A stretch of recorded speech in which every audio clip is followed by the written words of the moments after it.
Weird ass game so far. So this game has its moments, and they're really good. There are a couple things I didn't like from yesterday, and that was one scene with the Xanadu computer. That shit was so terrible. I didn't like anything about it. It was boring. It was noisy, overly long, convoluted, confusing, didn't relate to anything. It was god awful. One of the worst parts of the game. I didn't like it at all, dude, but everything else before that, like meeting these new characters, the people who were trying to sing at the bar, incredible. Incredible. Meeting this new character with this fucking pet eagle, incredible. The character development between Shannon and our boy here, fucking Conway. I had to write the names down. Incredible. The leg thing is mysterious, like what happened to my leg here. I hurt it in a mining accident, and it was fixed by literally replacing it with a skeleton bone, and it's glowing gold. I don't know why. It is what it is. But yeah, everything is incredible except for that part yesterday. Terrible. Terrible, terrible, terrible. I hope there's no more boring parts like that. I swear to God. Homer, what's going on? So we're playing as, so Johnny, got the time, Homer? Nah, you don't care about that. Maybe I should be more like you. I like that. Okay. Easy talking. Okay, so now we're playing as Shannon here for some reason. Let's go to the reception. Maybe we'll talk to the kitty cat. I'm not sure. The golden leg. Yeah, I guess we can't talk to the kitty. All right, let's talk to the lady. Let's just make sure we don't go to the floor with the bears. If you guys haven't seen that, it's pretty hilarious. They just, like, stare at you. All right, here's Lula. Okay. Oh, Lula. Here you are. Marianne has the rest of the evening off, so I'm, minding the desk. You're not too busy. If I'm in the middle of something, I just let the phone ring. It's soothing in a way. The result just came in by courier. Good news. Donna and his assistants were able to sort through the noise. Had Rick cross-reference the results against some of the records. He found a corresponding mail stop on the Echo River route. As it happens, the night ferry is scheduled to make its stop here shortly. The ferryman carries the mail and collects the garbage as well. I'm sure you can catch the ride out that way. You're welcome to wait here. I have to get back to packing. Thanks for the help! Happy to help. Ha ha ha ha ha. I suppose we just repeat it until it's true. Anyway, hey, yo, safe travels out there. See how the water, it's colder than it looks and it's deep. Okay. Next game, do we have two choices for the next game? Because this is going to be over, like, pretty soon. I would say in, like, this stream and, like, one more, I think, and we'll be done. It's a quick game. The next game is between two things. The Walking Dead series, which I heard is pretty incredible. And it's very similar to this game. It's point-and-click kind of storytelling shit, but, like, you know, but it has its own dialogue and stuff, so I don't lose my voice, you know. The second game is called Lisa the Painful, and remember, I haven't played any of these games yet. All these games I'm playing are first playthroughs, so, and so far, I mean, some of them have been incredible for me. You know, a few downsides to some of the games, but they're pretty incredible. A good experience, and something I never thought I would ever play is these fucking games. That's for damn sure, because this will put me to sleep if I was, you know, 20 years old in college. I would be like, what the fuck is this trash, you know? I'm all about the shoot 'em up, you know, bang bang, get fucked, noob kind of stuff. That's what I'm playing, you know? I did play the Half-Life series when yeah, back in the day. I'm an old Steam boy, dude. Like, I discovered Steam back in like what 2005? No, 2004 probably. I heard my friends were using it on the web browser when it first came out. It wasn't even an app or anything. It was like a part of the web browser. That's when I made my account, but I never played any games till like I think 2004, 2005, maybe even sooner than that actually. I don't know, but they knew their shit about Steam because it was like the PC only thing at the time. God, I kind of remember. I kind of picture it in my mind. It has a kind, similar logo, but it was like white background. It wasn't like dark or anything. No app. It was a very interesting website where you can just buy games and play them. But yeah, that's around that time. That's when I played like Half-Life, Half-Life 2, and all the other, stories in there. I haven't played the VR. I don't know what that's all about. But I guess we'll never play a Portal 3, no Half-Life 3. I guess they don't do 3s anymore, so. But yeah. So there's 2 games. So look them up. Tell me what you think about them right now if you wanted to. The Walking Dead Telltale series, which has like 4 seasons. And that's about the same. It's going to take me the same amount of time as Disco Elysium to beat all 4 seasons. So it's like a 40, 50-hour game with all the seasons of Walking Dead. Now, I heard the first season's the best, and the rest is kind of Fallout or like okay. And then Lisa the Painful, Lisa, L-I-S-A, is kind of like Undertale. But it's like fucking insanely psychotic. I don't know, it's like weird. And I would love to play a game like that. Kind of like side-scroller, like 2-bit kind of graphics. And with funny-ass dialogue, dude, I'm all about that shit. No Fortnite, no build. Dude, Fortnite? God, fuck. It's not a children's game. I don't want to play that. I want to play, like, good games, you know? Alright, I just remembered Borderlands 3 is free on Epic Games. Yeah, Borderlands 3, we finished all that. Yo, Enders, did you play that, the new Borderlands game? What's that called? The, it's like a spin-off or some shit. Did you have any interest in that? What the fuck was it called? Tiny Tina. Yeah. I heard that was alright. You're gonna go do it? Okay, nice.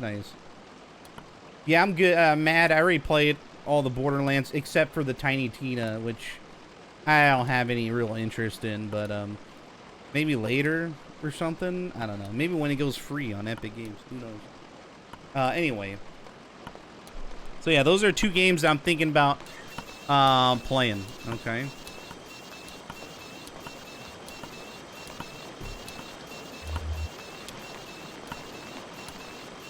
Man, this game has aim assist, by the way.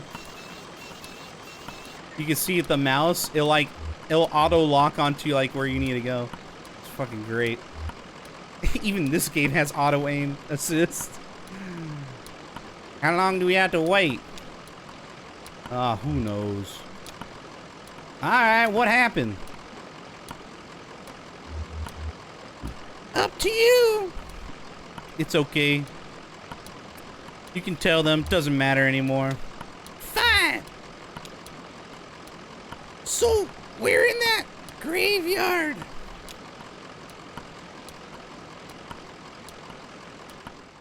Uh-oh. You saw the leaked video Modern Warfare 2 campaign? And? Tiny Tina is woke, by the way. Forget it, then. I don't want to deal with it. You might have to use a controller. Okay, so yeah, these guys split off, and we didn't know what happened to them in the church. They said they saw the, I guess they're ghostly figures, pretty much. And they got the fuck out of Dodge there.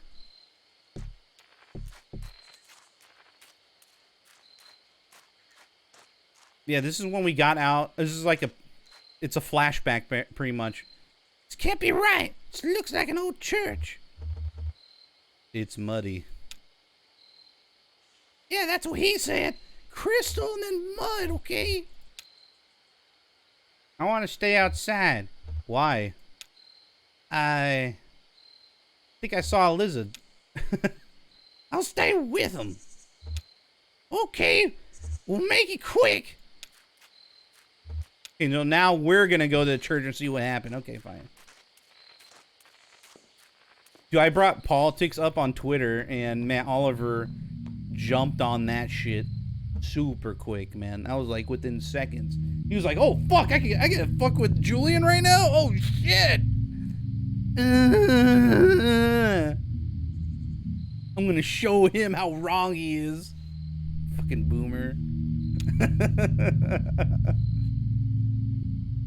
Oh man. I just think like it was just such a crazy ass headline that I never thought I would see. And when when you're not going into detail, because if you generalize stuff on its face value, you can spin the shit out of it, right?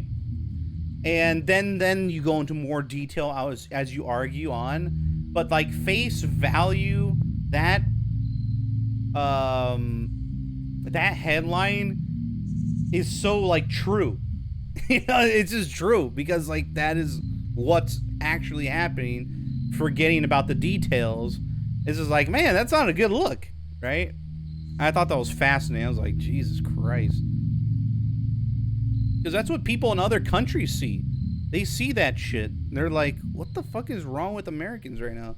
Like, crazy, you know? Either that or they're fighting their own wars, right? Church floor is cold metal scruffed and flex unknown boot heels. Alright, sit down, take a look, see what's going on. Two kind of spooky monsters. I don't know what I expected. Another dead end. Yeah, I'm starting to think that's our song. Listen, earlier in the mine, I didn't want to talk about it, but... You don't have to talk about it. No, it's okay, I want to. When I saw Weaver, she was on TV. I was testing a pretty simple tube repair, flipping through channels to check the saturation. She was just there. It was kind of horrible. I mean, I told you she disappeared. Suddenly ran away. But we thought... You thought she was dead? Yeah, I guess. I don't like to say it. Dead. And then, the next time I flipped the channel to Weaver is burning my vision now. She stands in her room. The walls are blank, kind of gray. There's tape on the walls like markings and desks. Classroom, maybe? The camera's in the corner, so it's this sort of 45-degree angle to the room, and there's Weaver right in the center of the picture. I stopped turning the dial. Hell, I think I stopped breathing. Eventually she spoke. There's no real sound. Just this awful hum. I read the closed captions. She said to go to the mine to find something there. Can't remember exact words. Whenever I try, I get distracted fuzzy.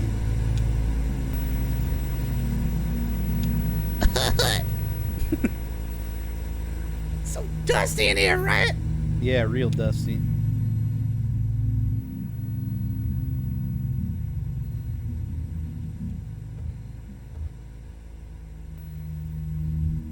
Why you don't trust the mainstream media? Gotta do your homework if you're gonna spout off.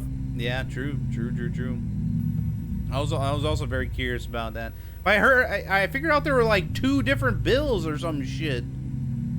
Like one was where that headline came from, then there's another one that I guess passed, like almost everyone said yes to it or something. It's fucking weird, dude. I don't know what's going on over there.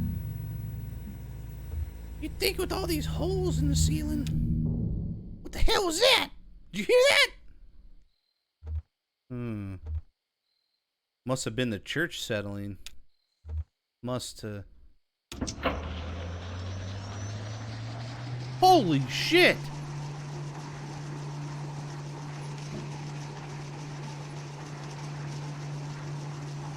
The fucking pew's an elevator.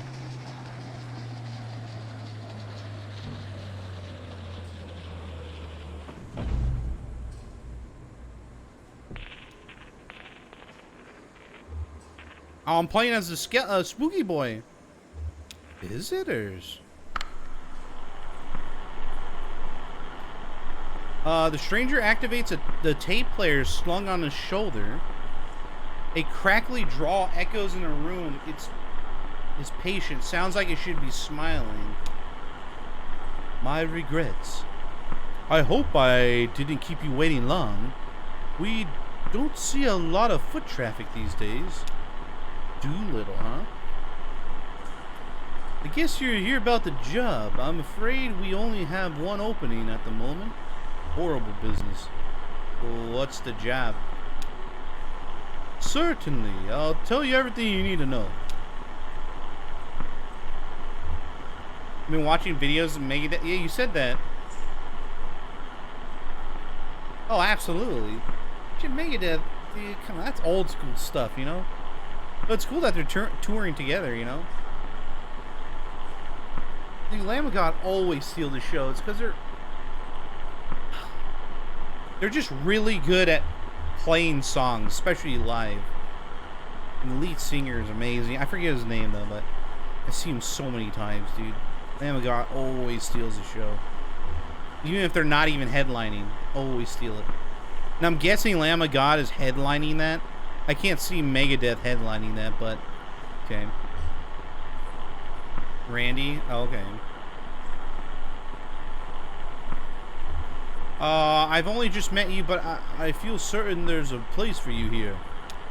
I'll just take you over to meet the dispatcher, show you the trucks, get you familiarized.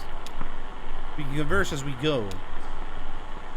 What is this place? Some kind of factory? Yeah, maybe, but for what? Why hidden away like this? What's that smell? Like bread, bacon bread. Please follow me.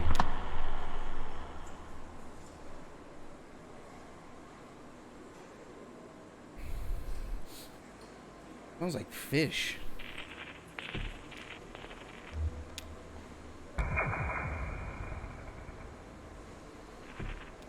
Wait, is there anything like right here? No, I guess not.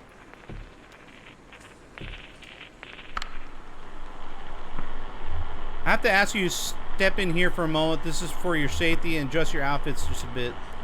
There's some protective headwear up on the wall back there. Please remove your shoes and eyeglasses. We don't wear glasses. But that won't be an issue. Do us a favor and put on the headgear anyway, just this way. Megadeth is headlining? Oh, that's kind of weird. Well, he's old as shit, dude.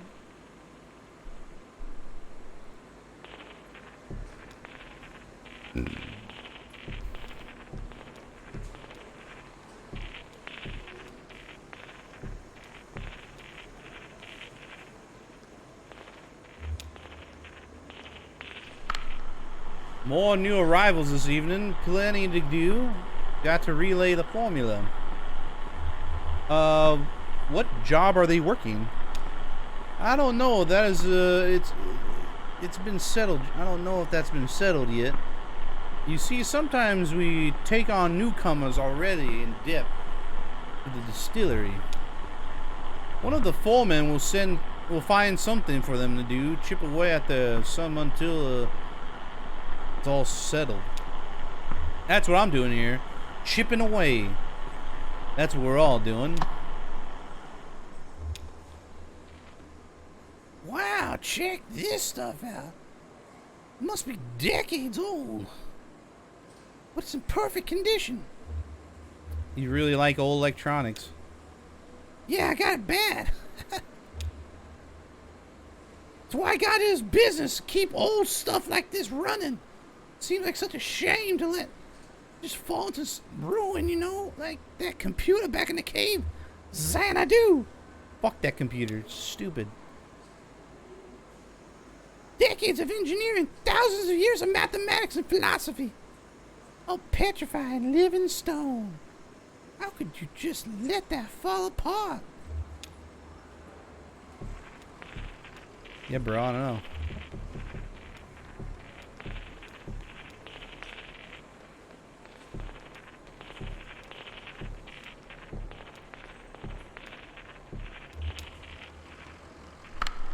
Here's the fleet. Aha! Oh, we just use these to get around internally. How big is this place? Oh, it's grown a great deal over the years. Incredible to think, really. When Mr. Bishop founded this operation, it was only about 1,800 square feet. Half of that, or more, was occupied by camouflage to keep the law out. How do you know on the back of the old church purifying spirits by handmade fire, a kettle, and a dream? So the trucks are just the easiest ways in shipping. You can become antiquated with the dispatcher there. Give me a tap on the shoulder if you see something that catches your eye. Always happy to show off the facility's sublime machinery. I'll be right back. I gotta change something real quick. Be right back, guys.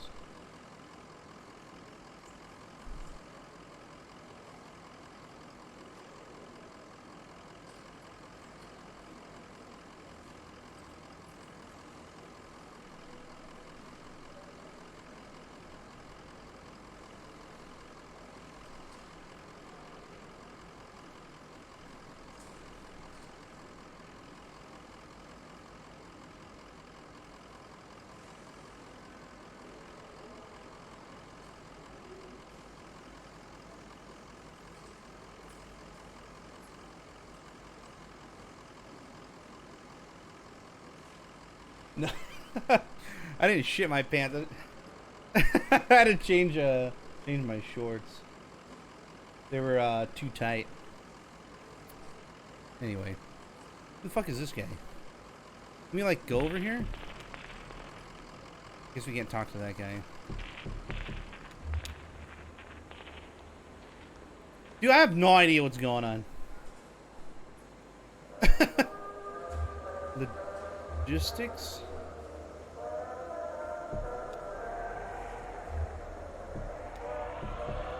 Oh, wee! Oh, he didn't crash.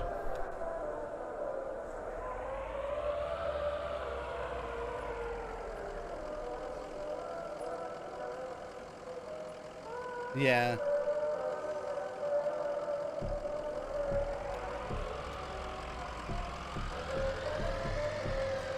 This is cool.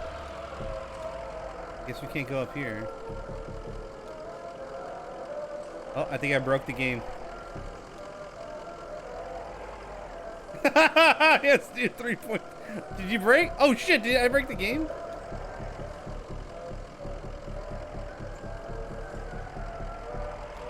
Almost broke the game. This is very impressive.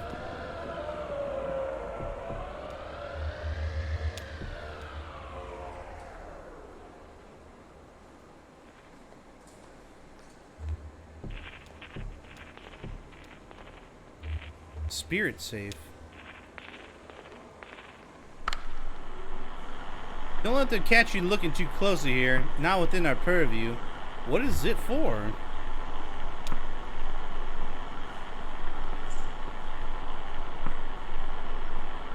Keeps us honest in the eyes of the state. Well, in the eyes of the management anyway, we keep pretty well out of the view down here. Not much chance of being spotted by helicopter, eh? But if the law came a-knocking, you could say we were logging and securing our virgin spirits. We could say. Marvelous engineering, though, isn't it? What the fuck? Is that it? Can I go up here? A warehouse. Feel that draft of warmth? Like a summer breeze. This is the aging warehouse. It's heated artificially? 100%. Draws a lot of electricity to tame this cold, rocky cave. I'll tell you that.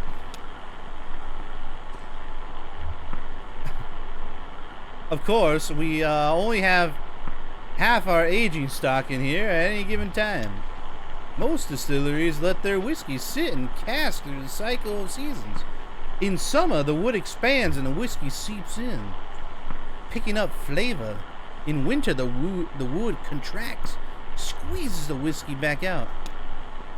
Down here, there are no seasons. Each workday proceeds from the last and unbroken change of climate control. So we make our own seasons. Each cask alternates in a weekly cycle between the cold ground upstairs and this heated warehouse. Cool story, bro.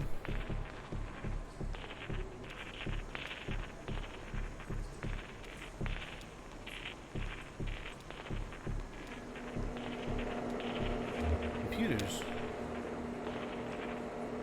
Please don't touch a thing. Very sensitive device. We're not even allowed to run the format through them. We have some computer issues of our own. Computers. Personally, I'm opposed on principle. Am I boring you yet? Are you simply dying of boredom? I myself could discuss this matter past sunrise. Ready to go. Of course, let's move on.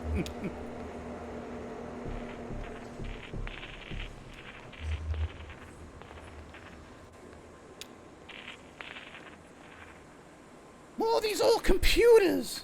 Looks like the same vintage stuff in the cave. How can you tell? Oh, I don't know this make or model, but you can tell. Check out these tubes. Nobody uses these anymore. I'm not sure where they even get replacements these days.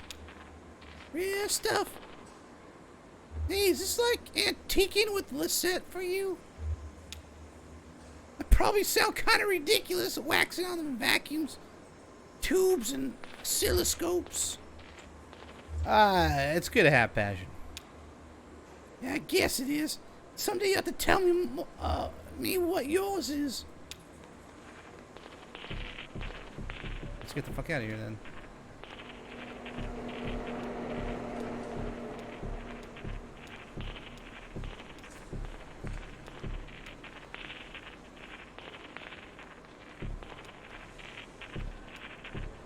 Okay, what else? Anything over here? What's this?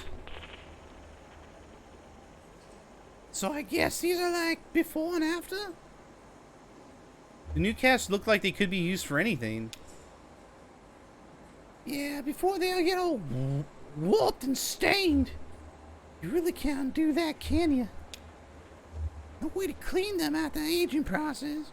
I mean, it's a one-way street.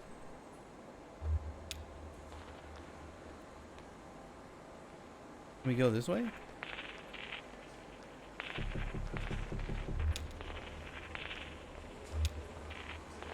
Alright, back into the car, I guess.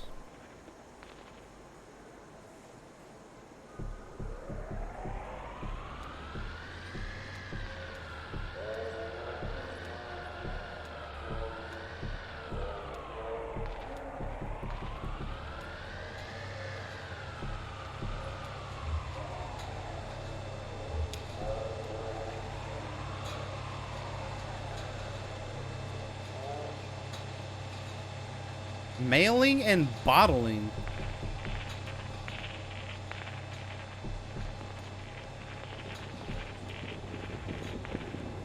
Fermentation tank. Like a nice little tour of the distillery. Smells kind of oily. That's sickly sweet. Hypnotic aroma. The twilight at all night filling station. It's the mash. We use a distinctive accelerant when cooking it. Don't ask me what it's called. It hasn't got a name. A dark viscous fluid. It arrives monthly in unlabeled barrels on a horse-drawn cart. Descendant of one of the Mr. Bishop's friends delivers it. Silent, middle-aged woman. That family is still somehow in debt to us. I'm sure of that.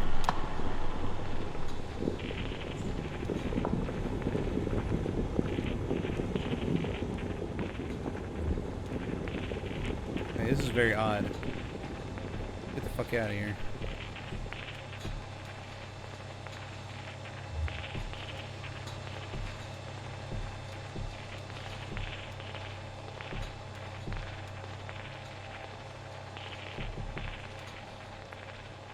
I guess that's as far as we can go.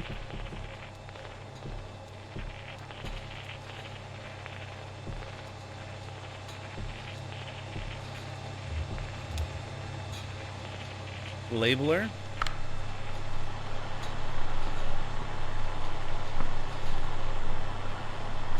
This is where most of the staff of our staff ends up. What are they doing? Checking on quality assurance. We used to bottle everything by hand, but these machines are marvelously effective. Made things a bit complicated for the workers after all. And still, you can't just fire them. How then will you settle their accounts? There's nowhere else to put them. They keep an eye on things around here. Can't be paid as much to just watch, of course. Well, that's progress for you.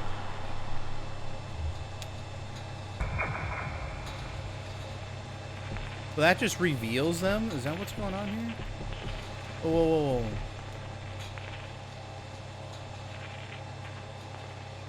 Weird, that just... Hold on.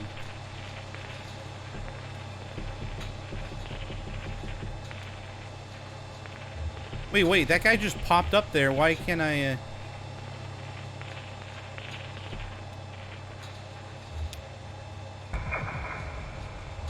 Cliff. There we go. Hidden. This is Cliff in the bottling. Did you know? Well, how could you?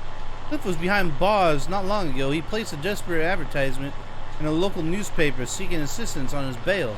The distillery put up the money, and now he's working here off while his case hovers in bureaucratic limbo. Oh, so that's what that does.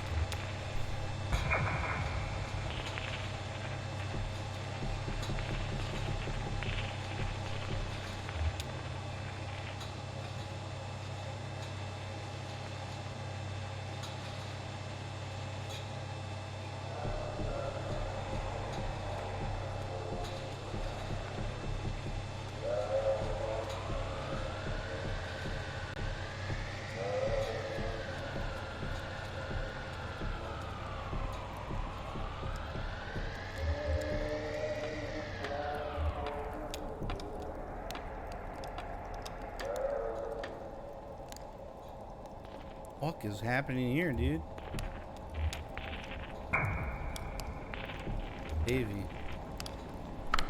Davey, how goes it? Watch out for Davey. He's a skilled card player. He once played a marvelously protracted game of blackjack against our old floor manager, Jane, in some tiki lounge on the Echo River. His luck ran out, then he couldn't cover his losses, so she offered him a job. Why are these on fire? Here's a charring yard. Vents pretty well, considering. This smell, this is what they call bourbon, a comfort food. Oh, it smells nice. Have you ever been in a forest after a fire? Just driven past. You may have had windows up, you remember. When live trees burn, the air is laden in a syrupy ash. If you touch it, it breaks apart like a snowflake.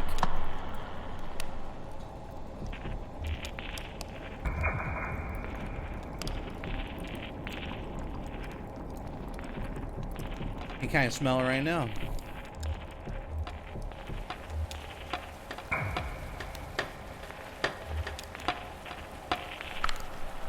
We build every cast by hand right here. It's a tradition. I like to think of our application of hands and hammers. The oak gives our stuff a kind of life. Well, that's what I think to it. something to be said for that. Craft. Well, that's what you call it. Sure, we're grown over the years, but we still consider ourselves a craft distillery.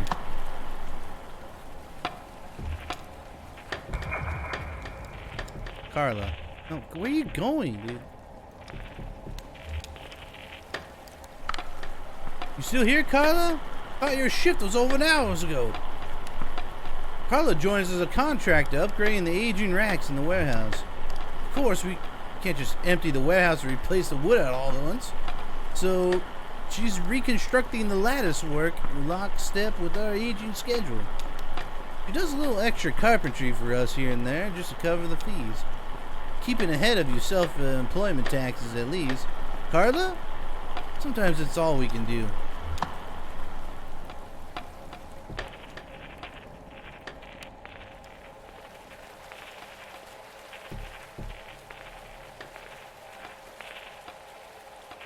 Okay. Is there anybody over here? I don't know. Let's go back into the car.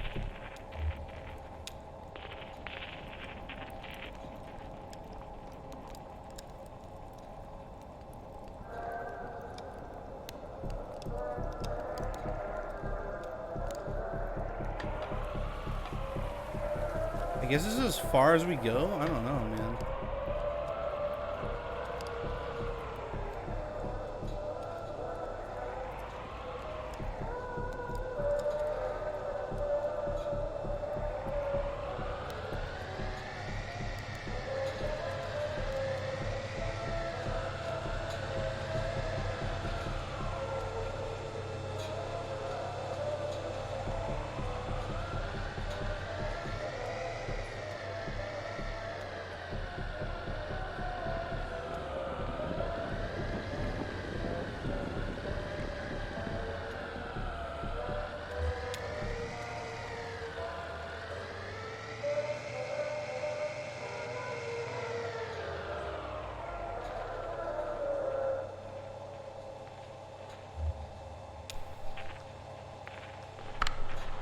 Here it is. Now I have to ask, as a matter of course, what kind of experience do you have driving trucks? I drove deliveries for an antique shop up until this last run. Ah, precious cargo. You'll do just fine. And you can drive safely, can't you? Haven't any doubt now. It's only after what happened with Miguel this evening. What happened with Miguel this evening? Well, the dust is still clearing, of course. Perhaps he closed his eyes for a moment. Or simply hit a curve too devilish. I do pity ill-fated Miguel. He was good company and slow to anger. But if we're speaking confidentially, well, with all that lost product to be repaid, bourbon and glass dash across the interstate, and a few casks too, we're all just thankful we had no next of kin. Oh, so that's what that was on the freeway? So, let's see if we can ring up the dispatcher.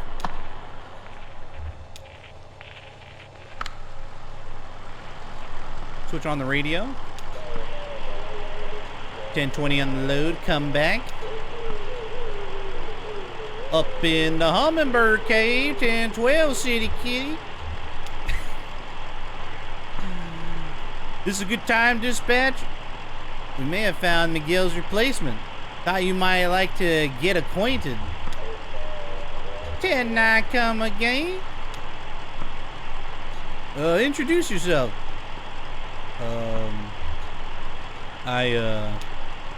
Tell dispatch something impressive about yourself. They're very well regarded here. I guess I could drive a truck like this? 99 wheel holder. Gotta pay the water bill. Ah, so. I'm certain they'll call back before long. Let's take a look around the truck, eh? Oh, Jesus. Headlights work fine, see? That's important. Most of our products goes out at night. You never know who you'll run into in the daylight, and dusk can be treacherously misleading with all the indirect light. Magic hour, eh? Magic hour, sure. The angle of the sun at dusk and dawn means light is mostly indirect reflections of the sky. Everything looks like a movie. It's all a bit softer. Conway had to get off the highway. Too loud, too murky. He turned off some gray cornfield in Indiana. Empties rattle. He watched traffic and birds. Seeing those migrations close up, they looked random. He thought about the load in the trailer, thousands of plastic cups. Somebody wanted those cups in Rockford that night. It wasn't gonna happen. He was only human. He'd been out since the headlights were on. Didn't even stop for coffee. Cracked a beer at 3, eyes on the road, 4:30. He dodged some stray cattle. Headlights were coming back on. Rockford could wait. Early morning couldn't be much worse than late night. What could they care? He just needed a few hours. So, moving on. Oh, sure, yeah, I'll know where you'll want to look. Kick the tires. That's a thing to do, isn't it?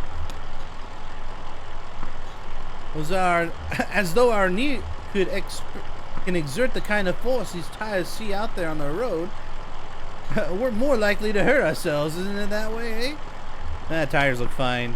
Oh, I'm sure. It wasn't the tires that failed our dear Miguel.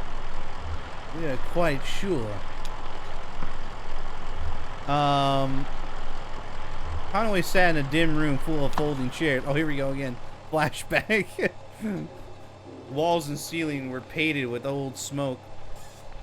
Someone read from the book. He drank coffee with a little sugar. He just listened.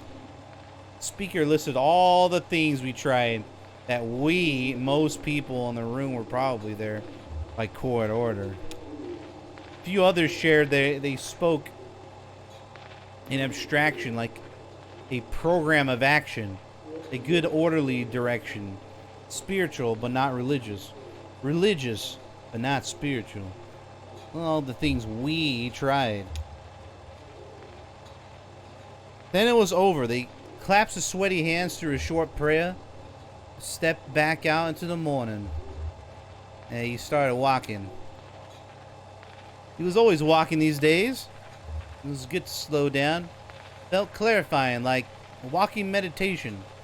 Road ran by a creek for a while. He took an unforeseen detour where the creek and road parted. Following the edge of water, he skipped a few stones alone, then stopped to consider an overturned boat. It was kind of serenity, that wandering and looking without purpose. He was coming to rely on those moments. Now, what else can I show you? See the wipers. Control the wipers here. See I just talk to them, eh? Can't say how they fare in the ice storm, but unless near delay a shipment, better to assume the risk. You folks watch the weather closely? I wouldn't know if I saw it. Too many years of climate control I've mentioned I rarely, if I ever leave our facility, I wouldn't know the rain if it drowned me. They ditched the class for the day to drive in the rain. It was pointless. What's up, Ray? Beardless, Ray. It was pointless to stay all review. He was a lost cause. She didn't need it anyway. She was smart. Bored. It was time to cut out. No beard. No beard, yeah. Oh, we went to see a movie. It was some anonymous swashbuckler film about real men and women. Real tights, real lips, fake blood. They brought a flask. Ooh. Smoked cigarettes. Ew. Drank awful hooch. Nice. Whistled buckets of rain. She sang about someone she wanted wants to have loved. Brown hair curled around her ear. She had a voice like Scotch whiskey. You 14 now? Yeah, I'm pretty young. Pretty young now, huh? They poured another drink. And another. And another. She worried it was getting dark out, then it was getting light out. They ended up somewhere in someone else's field, in someone else's car, an early morning joyride, sunrise collision. He got into the bus and he hiked back into the car. Sat in the car, went over some options. Chicago? Toronto? Barrow? What the hell's Barrow? Where's Barrow? It seemed like a bold and impulsive gesture at the time. As he pulled out of the parking lot, he removed his hands from the steering wheel for a moment, felt the car drift into a decision.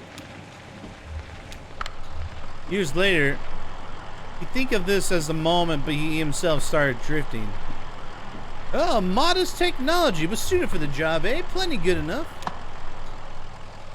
Alright, check out the back of the car. Looks like it's just about ready to go. We have some good, strong folks in the shipping here, so you never need to worry about loading if you don't want to. Bit hard on the knees and back at our age, eh? Of course, you'll have to unload that at the destination, but that's the job. And some drivers like the extra shift stacking and loading here.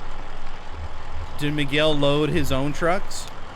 He did. It was jealously guarded task for him. If I didn't know the man better, hear me now. If I say I didn't know the man better, I may have suspected he was skimming off the top. Yeah, right? Are you trained for UPS? Yeah, exactly. Conway woke up on the baled hay, Beled hay. Everything was too bright. His head hurt. The usual. Lisette and Ira argued loudly just outside the open barn door. She wanted Ira to take him inside and shower and have some coffee to get the job. Ira said there wasn't time. Conway was in no condition. It was an important job. He couldn't pull it off.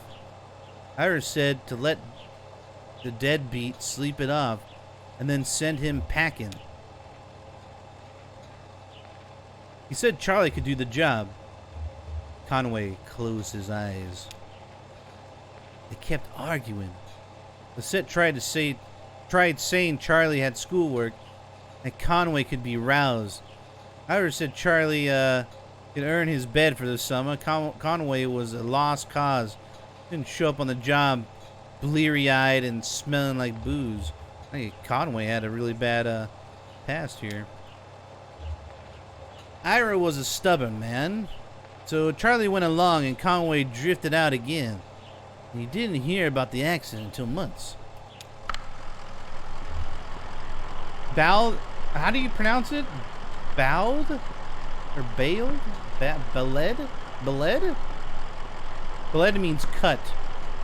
Oh, wow, I didn't know that. Yeah, I never heard of that word before. Where is it here? Conway woke up on the ballad hay? Bailed. Oh, bailed. Bailed? Ah, man. So that means cut. The cut, freshly cut hay. Gotcha. So what's next?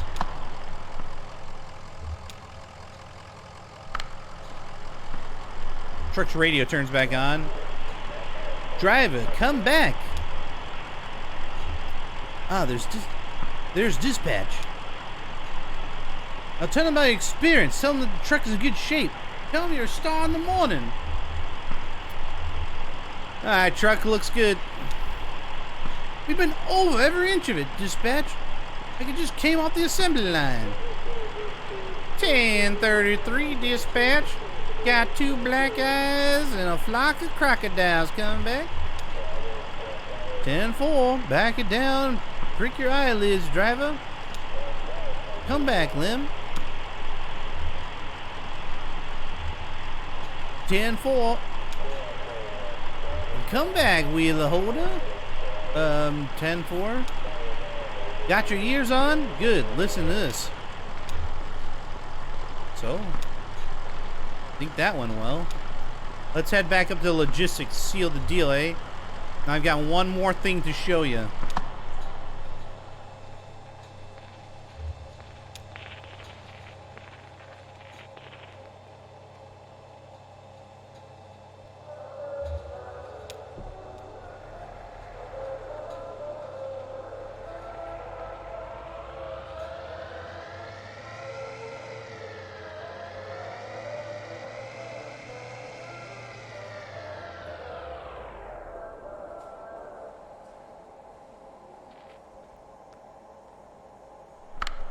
Let's head up, back upstairs, eh?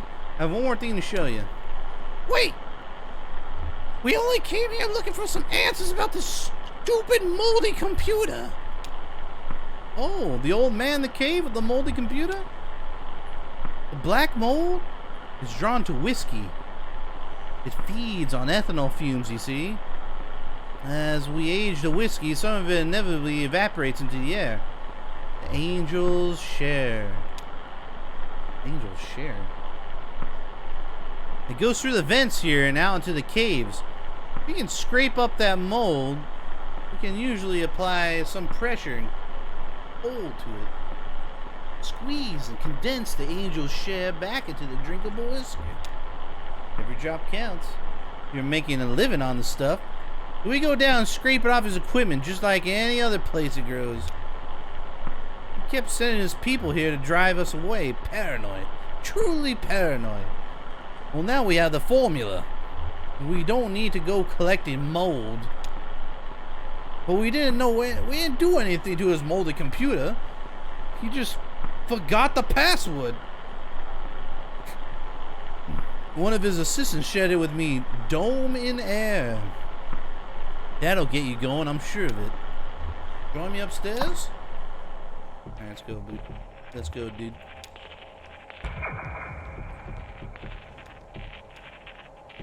Like all the way upstairs or what? If you don't mind. Trying to sleep and you cracking me up. Go to sleep, little Ray.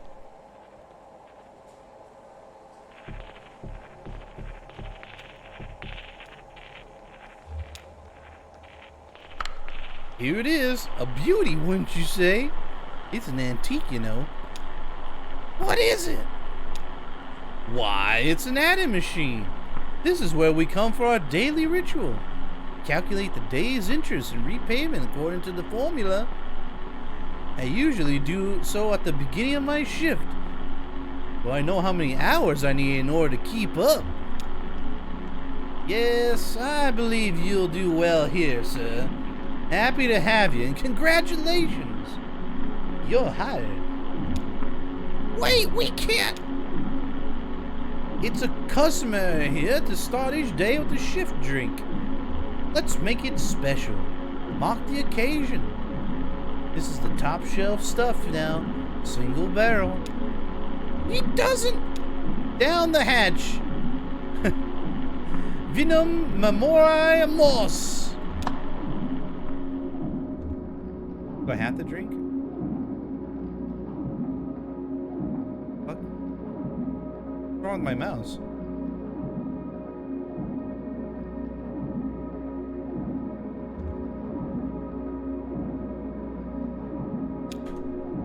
What the fuck? That was weird. Decent enough. Welcome aboard. He's not working for you. We have to get back to this hour. He has to make. He has a delivery to make. What's this? Not working? Are you turning down this opportunity? He's right. I have to make this. I'm disappointed, and I'm afraid that leaves us a delicate problem. As I indicated, this is top shelf stuff you're drinking now. It isn't cheap. If it's not your first shift drink, well then there's a matter of this tour just now. My time and experience are billed at quite a premium. This is not good for you, my friend. You're in quite deep. By my back-of-the-envelope estimations, well, we have that in common, I suppose, all of us. Yes, I'm afraid you'll have to work this off somehow. It's just the way of it. What's happening right now? You can start tomorrow. Take the time to settle your affairs. Of course, the interest begins to compound immediately. And, well, we'll go over the formula when you get here. I should get back to work. See you tomorrow, then. Oh, fuck. It's bad.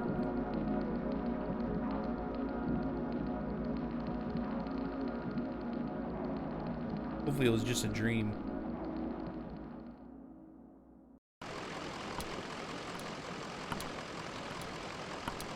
So I guess it's sorry in the morning.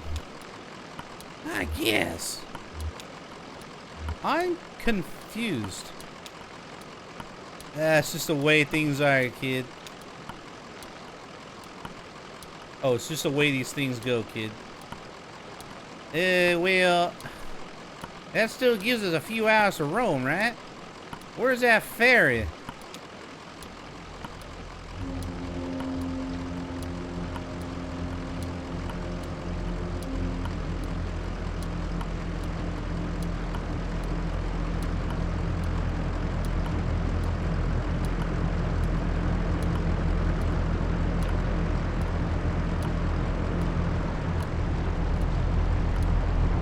There's the ferry.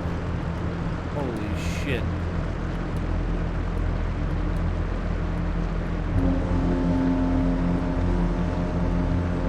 Is that an holy shit, was that an elephant on the ferry? Oh god, we're dead.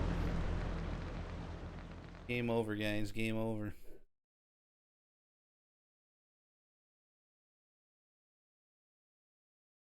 Hey! End of Act 3. Wow. Okay.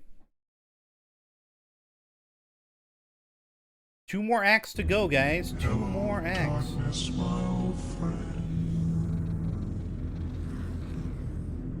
Act 4. Here we go, guys. Uno pueblo de nada. What's up, Rasa Scoob?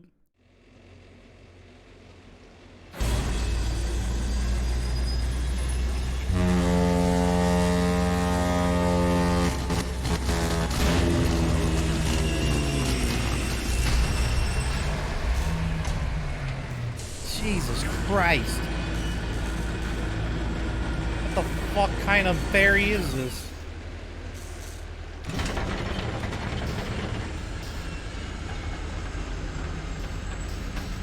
.4, context backlash. General wear on the gesture gear mounting apparatus 5A1, 5A-1 may result in undesirable play between the teeth in the context and history of state machine gears, causing stuttering, slippage, resetting, skipping.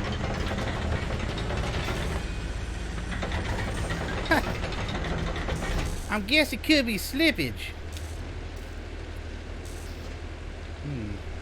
If left unresolved, gear slop can gradually throw limbs out of alignment, blend emotions, and decontextualize gestures. See also sections 1.8, general troubleshooting, 5.3, gesture context. Troubleshooting, okay. General troubleshooting.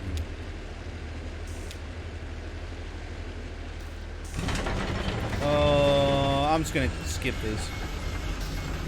That'll do, bud. My savior.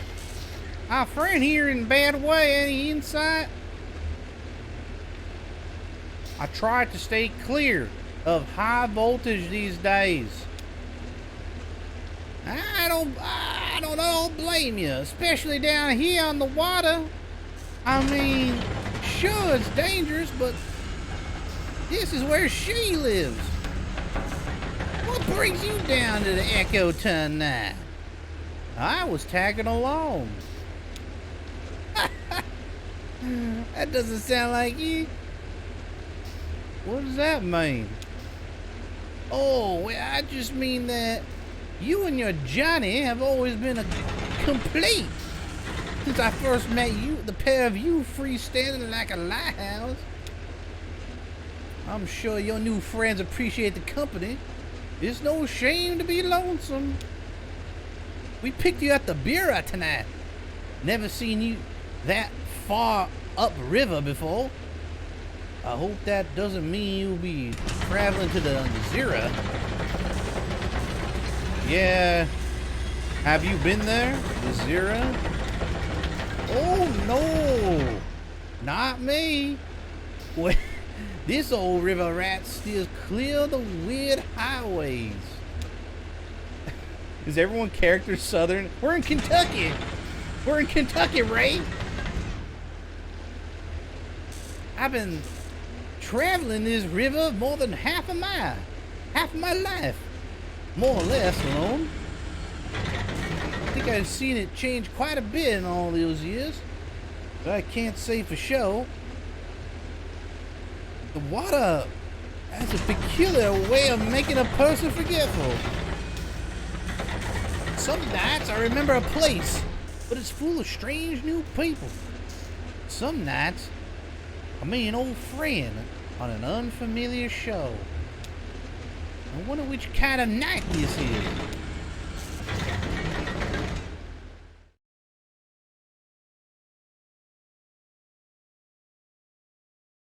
Okay, Act 4, Scene 1. Let's go. Ba-bra! The mucky mammoth. Ew. I don't like mammoths. Especially mucky ones. No thanks. Whoa.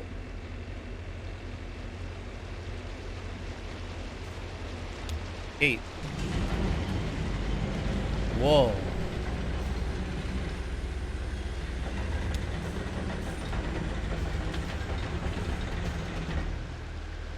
How's that cold river spray treating you? Thought I saw you squinting. It's hot water, you know, hot on the eyes. It still irritates mine a little. I'm piloting a tugboat through 6 nights away. Don't be too shy. Close them in public, your eyes, I mean. People will just assume you're thoughtful.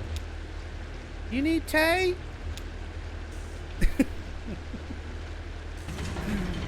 So, Agrochive agurita? Definitely. Peppermint, dried spring agaricus, agaricus, milk thistle, and dried reishi. What are all those? Eye strain, dried spring agaricus. Master taste of the rest of it. Dry reishi in particular has an eccentric flavor profile. It's mushroom based. I'm a big believer in the fungal pharmacy. How far are we from Dogwood Drive? The echo is dicey tonight. Bad luck for you. Expect waves and diversions. Dogwood Drive is by the silo mail stop, but we may need to spend some time on the indirect route before we hit your stop, okay?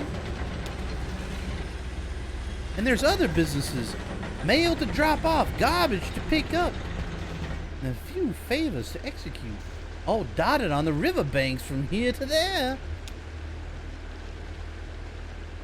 I hope you enjoy the trip on a little mammoth.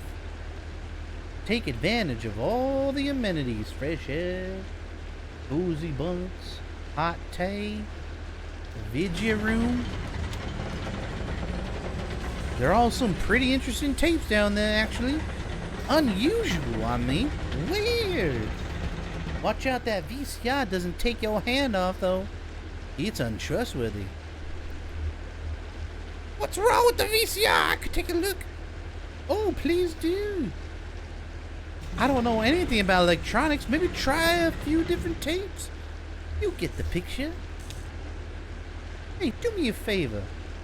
Go ask Will how the repairs are going if he needs anything. I'm coming up the next stop here. Just refueling, picking up a few things. I could grab a bow or some wire or something. Whatever he needs. Well, eyes on the road.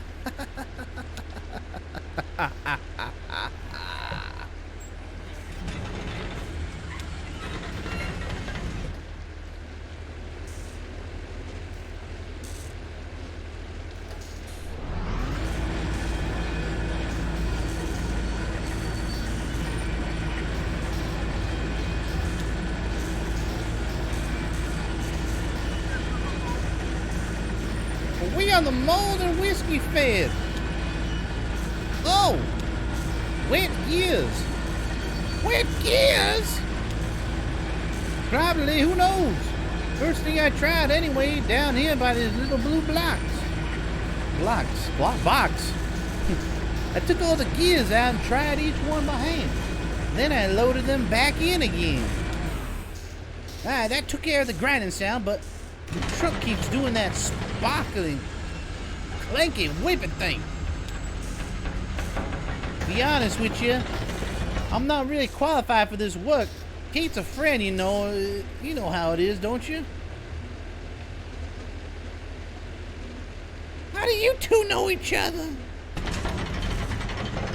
So, ever walked through rolling farmland? Just drove, I guess. Right. Nobody does it. Unless it's their land to farm. I mean, they would walk over the barn and tractor the truck, you know? Well, I sure did. I slipped over fences and I walked barefoot with the seeds. And they were just planted. Tilled the earth with my toes. Hey, I should tell you where I left my shoes. Did you know I'm classically trained organist? It's true. Look at these long fingers and pedal gripping toes. It doesn't matter. A minor in French literature earned me a position teaching Autoide tout Zola at the university. Well, some shitty governor cut state funding for our department. And I was demoted to mopping floors, running wiring through walls or in dangerous places. I even operated the soundboard at the student theater. I left my shoes there at the university. It was a protest. Walk without shoes for something important or tragic. I ended up by the shore and I was drifting along the echo. Ran for a while above ground, then it doesn't anymore. But I prefer subterranean waters anyway. Kate brings me along, and I record what I see and hear. I try to help with the maintenance. I drop off the mail and picked up the trash. On occasion, I take the helm. Anyway, that's all I try to remember anymore. I listen to the river's story, and my own stories get fainter and fainter. Well, I'll just keep drying gears, I guess. Ezra runs up to Shannon. Whoa, slow down. It's slippery up on the deck. Do you have batteries? Yeah, of course. What for? Johnny said I could use his tape recorder, but it needs a battery. Oh, fun. Well, here's 4 different kinds. Surely one of these fit. Thank you.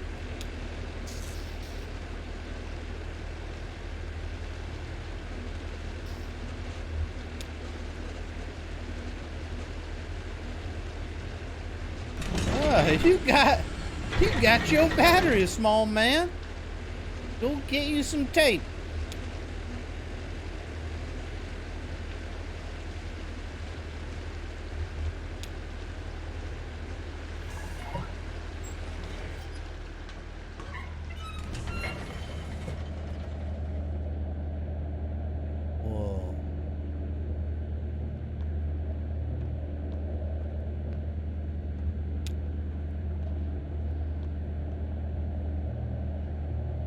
Really? You were in trance. You don't remember this. It's okay. We've all seen a lot of concerts. Siriana opened. His tape machine was broken or something. He got really cosmic. Right. At the flower shop. I remember that show. I just saw it, Clara. Well, you have a second chance to hear tonight. Hey, that was fast. Got the batteries? Let's see. Perfect. This one will do. So, you hit this button here to record. Hold it right here so you don't cover the microphone with your hand. I bet you'll find a lot of good sounds just around the tugboat. Plenty of tape in there. Don't be stingy with it. Just record anything that catches your ear. It really changes the way you listen, for the better, I mean. How long is the trip? We got a ways to go, and this boat makes pretty frequent stops. I think Kate said we're moving pretty slowly tonight, too. The weather. Yeah, Kate said we can stop on the rum colony. Siriano's playing. Well, that's the idea. I'm supposed to meet a lady there to look at some old engine parts about 3 hours ago. 3 hours goes fast at the rum colony, man. I bet she's still there. I hope we don't stop that too long. My concert is soon. I don't want to keep them waiting. Nah, it's river time. Nobody expects you to be punctual. Hey, why don't you get that tape recorder tried? See if that cat over there has anything he wants to say. I often use found sounds in my music. If I find something interesting sounds tonight, you can help me out.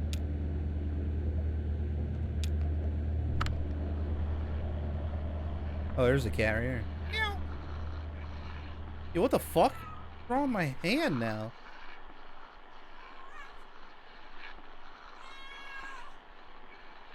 Speaking of Thundercats.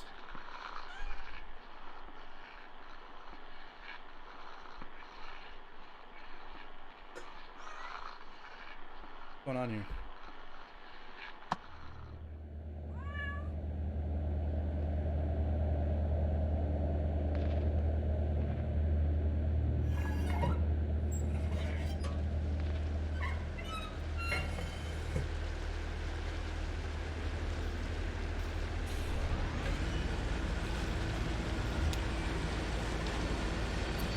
You know, it's the strangest thing. I can't remember why I came up here.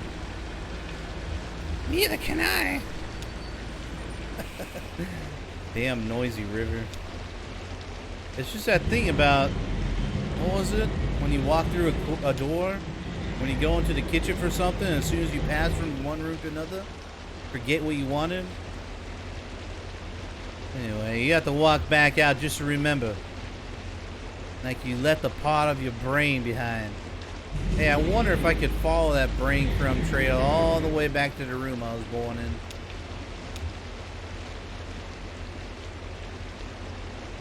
We were driving for hours. Get any sleep? I had a weird dream. Yeah? That's when you get the strangest dreams, when you nod off, right? Just kind of dip your toes into sleep. Some weird images floats by and takes a nibble.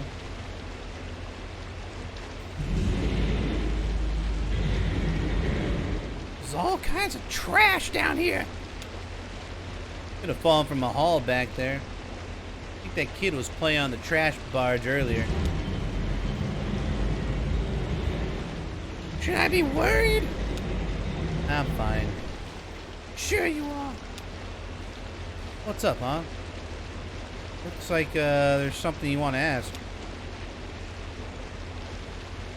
Fine, you can ask it. One question. Thought you didn't drink. Well, I didn't. I mean, I did and then I didn't. And then I did again. That's how it always goes. I drift out. Finally wind up back at the sets with my head between my legs. saying never again. 15 months is last time. I think I hung on because I knew there wouldn't for so much longer be anywhere to go back to. She went to live with her sister now and probably won't remember me for long anyway. One time she picked me up out of the ditch by the road, blackout drunk at dawn.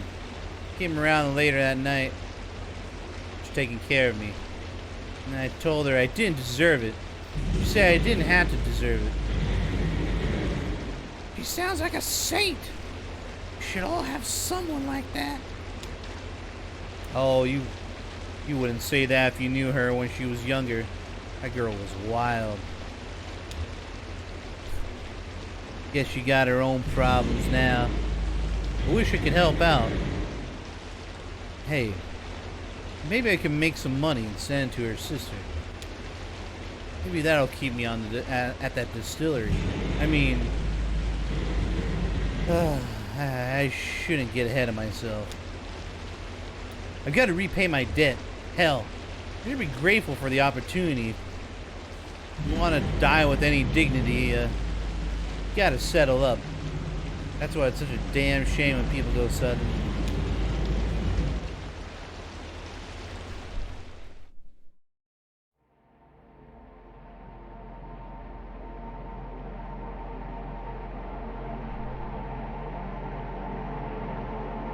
Wow.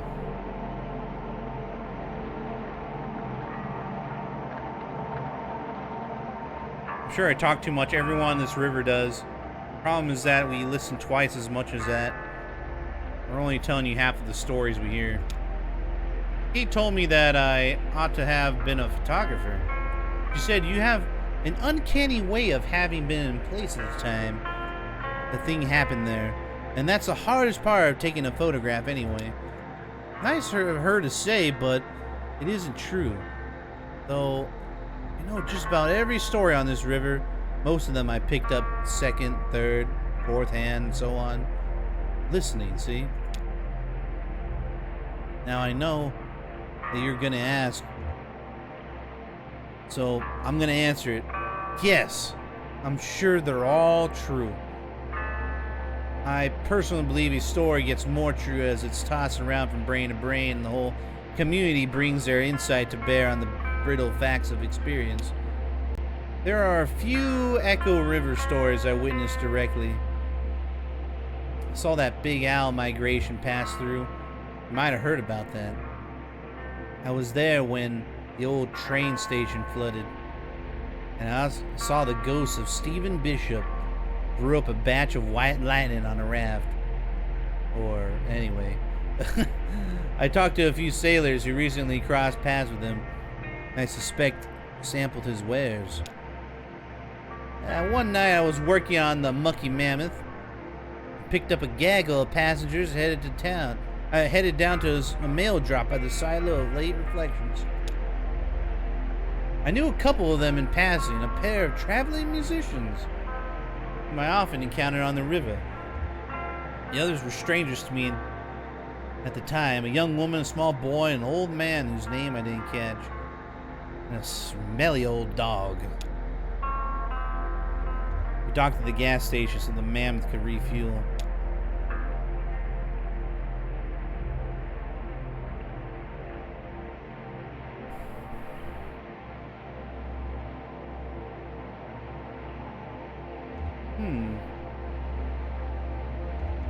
Okay, Ezra followed Junebug and Johnny to the gas station. Let's see what happens here.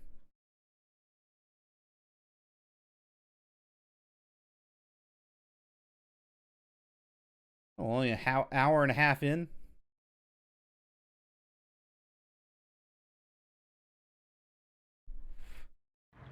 There's a good chance we finish this game tomorrow, actually. Cut it close. I usually find this place upriver. Everybody's on the lake tonight. The gas station moves around? Sure. Not anchored or anything. I could be anywhere up and down the Echo. You just kind of run into it when you need it. Or hopefully a little before you need it. I usually stop here once a night, though to be honest, I'm not sure it's even the same one. It doesn't have a name or anything. I never really pay attention to who's behind the counter. Anyway, it's nice to see you two. Most of my regular passengers must have gotten held up elsewhere in their journey tonight. It's that storm, I think. Watching Ezra sprint past. Look at him go. Kid has a lot of energy. Gotta pass his bedtime or something, right? He's nocturnal. He'd have to be with the company he's keeping. You don't have any of your own? I mean, no, I guess not. I just realized you two come through here so often. We chat about all kinds of stuff, but I never thought to ask about family. Who has the time? Yeah, sure. Gotta prioritize. So, how about that storm upstairs? Did you two get caught in it? I heard it kind of roamed around uncertain. I'm sure we'll hear all about it tomorrow. Flooding, property damage, probably killed a few tomatoes. It's got a river churning. Everyone head to the lake here, where the water's calmer. I don't mind navigating the choppy river, not at all. I've got a good feel for it. Plus, it's better for the fungal growth. High water consumes the cave moths. And their wet wings clump together into these little balls of nutrient-dense mushroom food. Sounds pretty good. Jammed by the current here, and they're between the rocks. You've never seen a mushroom grow like on a soggy cave moth carcass. Amazing. If I could get a day off, Al and I would be out there all day tomorrow to harvest. I mean it. They'll be ready by tomorrow. Mushroom will grow just as fast as you can pump water into it. Hey, are you two headed out this way for tomorrow? Maybe I could send Val ashore with you just for a few hours? Oh, look at this boat here. You got a remarkable nose for mushrooms. You wouldn't even need to know what to look for. Put a bag around her neck and she'll just bring them back to you. Yeah. No room on the back for a dog, Cricket. Moth fly thing. Sorry. You can curl up in the sack, sit on my legs. So, I should get back on board. No rush. I just want to brew some tea before we get on the way. Head into the station? God, no. Look at all these bugs in my room. I'm gonna eat one of these. Yeah, picking out a snack for Johnny. He doesn't let you pick out your own snacks? It's for the best. I'll get a little overwhelmed by all those shelves of candy. Too much of a good thing. Hey, while you're in there, can you remind the gas station attendant this fuel is on my tab? Charge to the Mucky Mammoth. Oh, and Will wanted a scratch ticket. Thanks. I think I'll just watch the lake for a bit, man.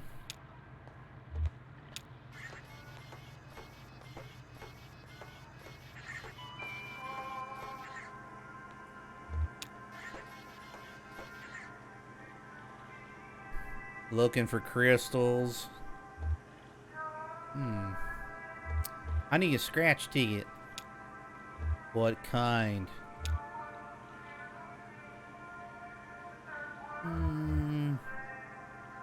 The one with the Sudoku puzzle on it. Pseudo cash? It's a little complicated, but I had a guy in here who won $10 off one just last week. Anything else? Snacks.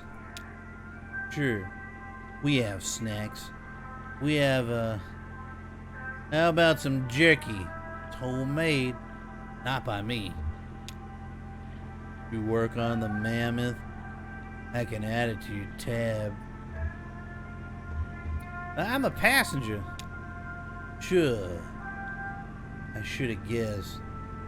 You have the posture of someone on their way to somewhere. I have it too. I just stand here behind the counter and nobody affords me any greater importance than a spider web brushed out of the way. I've learned to cherish it. There's dignity in being forgotten, letting the crowd flow around unspoiled. I used to live in this city. I mean a real city.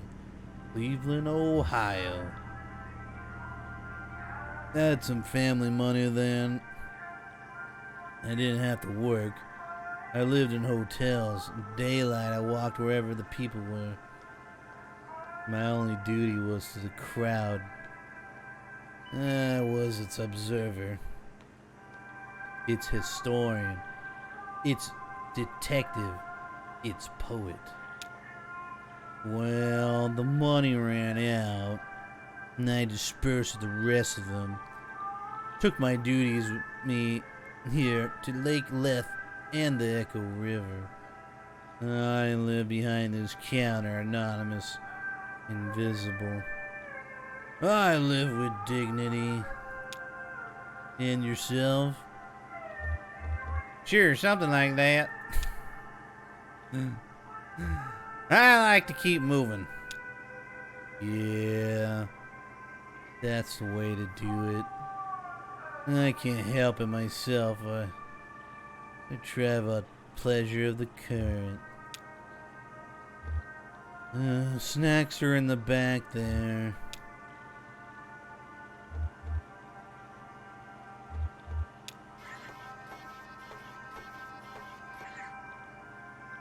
Chocolates, licorice, cheese crackers, dehydrated, bleached, reconstituted, and colorized. What the fuck? And that attendant is a trip. Anonymous, invisible, but I live with dignity, he said. Bag at the bottom of the shelf is decorated with cartoonish pictures of vegetables. Again, the vegetables. I'm fucking thrashed. Really? Happy Friday! Or Saturday. Through a plastic window in the packaging, you can see puffed corn shaped and colored like carrots, tomatoes, broccoli florets. You puffy white discs that might represent potatoes. What a depressing outlook. Somewhere there's surely a preservative in the case of the rest process isn't done enough to stop the flow of time. Does Johnny ever feel like that? Turns the bag over to look for the ingredients, but only finds a marketing blurb. Inspired by real vegetables. Inspired by? Shit. Norm?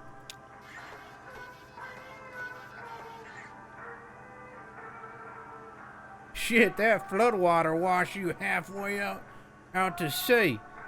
I was looking for you down by New Konigsberg. Same as usual, but ain't nobody there.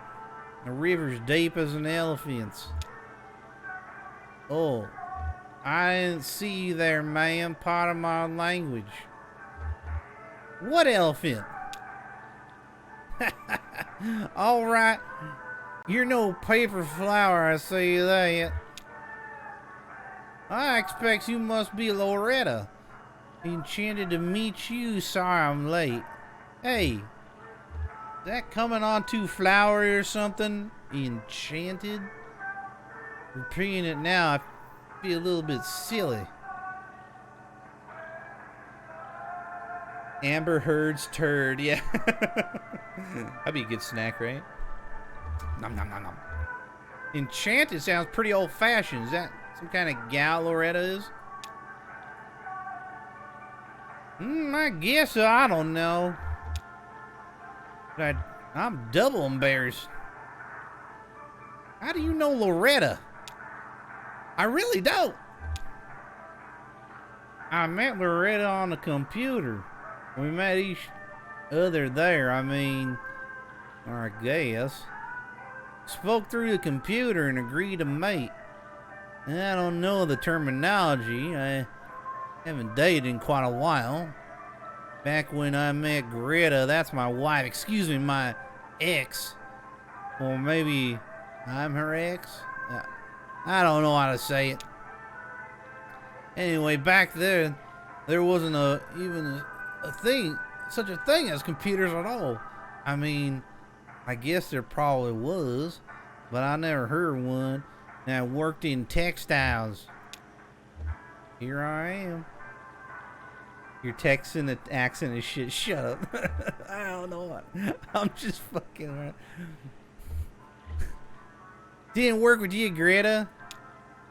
She left me. Yeah, I'm sure I can't blame her. Damn it all, I guess I probably missed her. I wonder if she'll agree to meet me again. I'm sure she'll understand with the weather and all. Nice of you to say so. Well, I guess I'll head back. Hey, supposing Loretta doesn't want to see me after all. I'm out of your league. I wouldn't argue with that. Actually, I wanted to ask you for some advice. I had to type up some sort of autobiography for the computer date. And I spent a lot of time on it, but I only got one reply. And that was Loretta herself. I was happy to meet her, but supposing she lost interest now. Do you think you can maybe give her some feedback? It's only a paragraph or so. I have it all memorized. I spent so damn long writing it. Okay, here's how it goes. I'm a good-natured man, retired. Spent most of my time sailing the Echo River, riding currents of subterranean gas, and that strange invisible wind that moans out the small tunnels along the bank. Seeking a companion to map the river with me. I have 2 grown children. They live far away. No goofballs. Okay, what'd you think?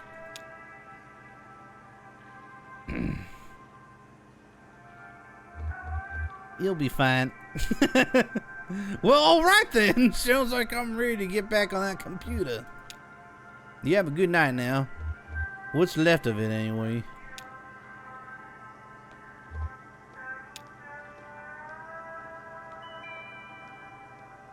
What do you think of the other dog we got on the board, Val?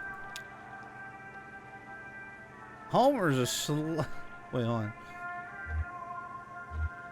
Homer came along with that old man drinking up all your beer. He's alright, though. So, could you fit in the sidecar? If I sat on my legs, you could curl up in the base. She's an excellent driver. Maybe we can still talk her into it.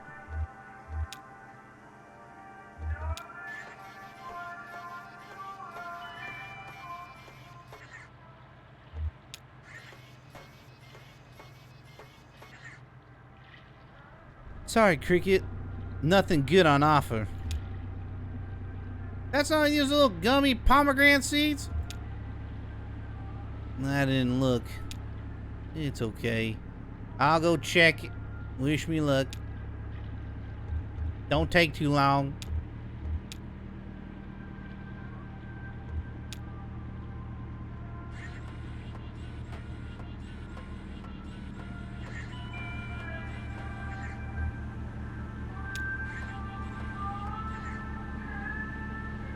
Hey, you carry those little gummy pomegranate seeds? I had 3 boxes at the beginning of this week. They're all gone. Can't keep them on the shelves. To be honest, our whole inventory is pretty low right now. There's a delivery boat that usually swings by earlier in the night, but I guess something came up. Where are you headed? Helping out some new friends make a delivery. Or along for the ride anyway.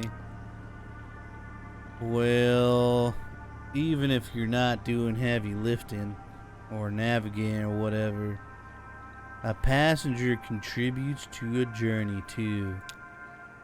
I never travel, but I do love travelers. That's what I think about this job. The travelers come to me. You ever get lonely here? Yeah, I do. Well, let me know if I can help you find anything.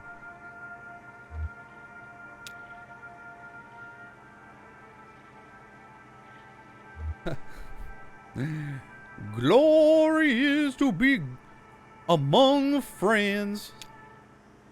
Suit yourself. What are you so excited about? I can't help it. Every time I step into that boat alone, I think this could be the very last time. And then every time I come ashore, back among people, I think, glory, it is good to be among friends. Why get on a boat in the first place? It's a ritual of remembrance for me. Tonight particularly so. It's my birthday. I am 5 years old. Do you know why I say that? Well, I'm gonna tell you. 5 years and some days ago, I set out on the Echo River alone. Or so I thought at the time. This stupid voice. I was looking for an ice floe. They are occasionally rumored to travel our humble artery on their way from who knows where to who knows where. Who knows why? It's a mystery. An hour into the journey, my lantern gave out. Now I carry 3 or 4 spares. You'll never catch me in the dark again. Lesson learned, buddy. But that night, when the lantern went out, I was stuck in the dark. I kept my arm extended, running my fingers along the cave wall, trying to keep my bearing as best I could and at least make sure I wasn't going in circles. I just prayed I find another traveler who knew his way back to the lake, or above ground, or even just a crack in the rock to get a glimpse of moonlight. Jesus Christ, this guy talks a lot. I had a large bag of apples with me. After a long while, maybe a day, I was getting weak, so I took my hand down from the rock to tear the bag open. Well, when I reached back out, I couldn't find the cave wall anymore or any other. I was totally unmoored, buddy.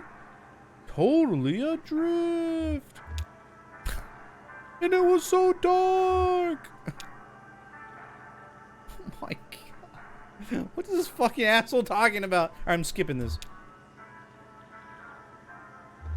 Something about something about apples.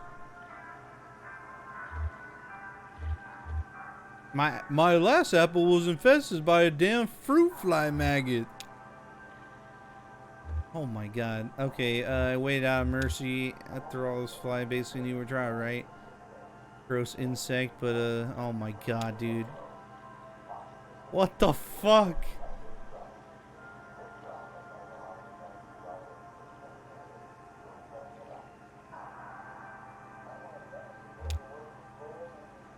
not gonna lose my voice over some fucking random side character just talking his ass off.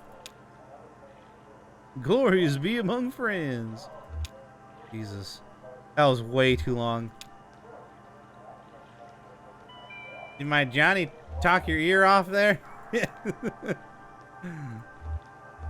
I suspect there are some things you can only say to animals. I like to think he could say anything to me.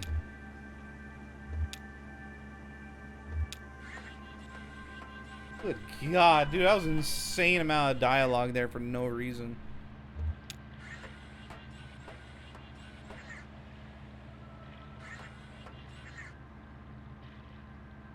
That guy's a trip, that gas station attendant. Did you talk to him? He's funny. He actually reminds me of that frog we had for a bit. That frog you had.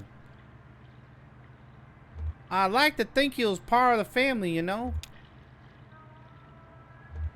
He seemed more like a cat to me, the attendant, I mean. Oh, yeah. I can see that, too. Aloof. Strangely chatty. Maybe we should pick up another one. A frog or a cat or iguana or something. What do you want a pet for? I was just thinking about the old man and his dog. You ever notice how he talks to his dog? I can't make out what he's saying. Right. He's just sort of mumbling and humming, thinking out loud. It doesn't matter if he speaks clearly because the dog's only listening to this tone and his hand behind his ears and his memory of all their time together. I think that's how it is for the old man too. Well, feeling lonely, Cricket? Not exactly. I like that guy in the gas station. That guy lets the world wash over him. Static like a rock. But you and me both together. I mean, we're always moving, always changing. I think it's because we feel safe with each other, you know? Free. We could try stuff out, change our clothes, swap parts around, play. I'm not lonely, just curious. With another person to play with, what else could we be? You might be right, Cricket. You really think so? Wow. I thought I'd have to wear you down a little, like I did with the gerbils. Oh, that's Kate. Time to hit the road. I mean, the river, I mean.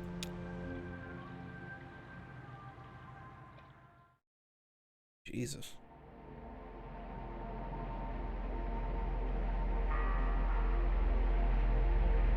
See, another thing about this game is the pacing. Again with the pacing.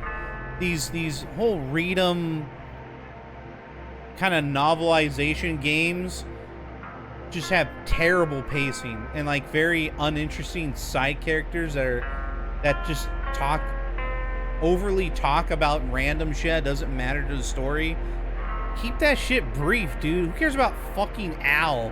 Some fisherman that just came around randomly. Like, why does he have to talk about apples and shit for like 10 minutes? Like, it makes no sense.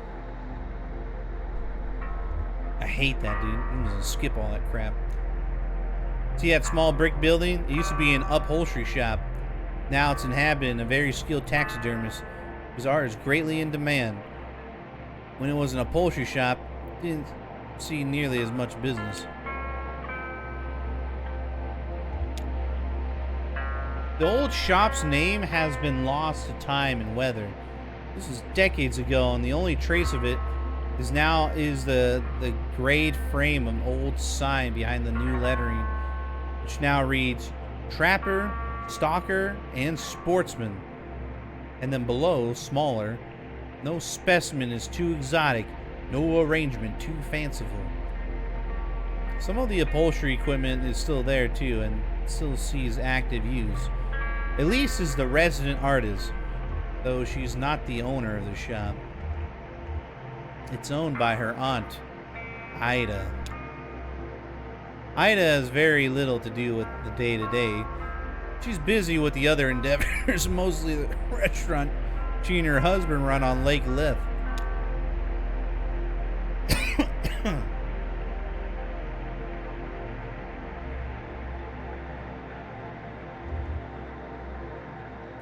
Shannon retreated to TV room to browse the mammoth's video collection.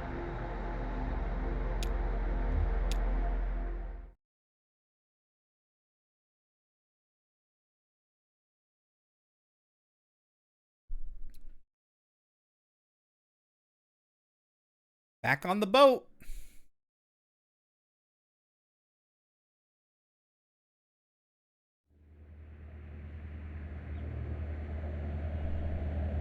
What the fuck are these?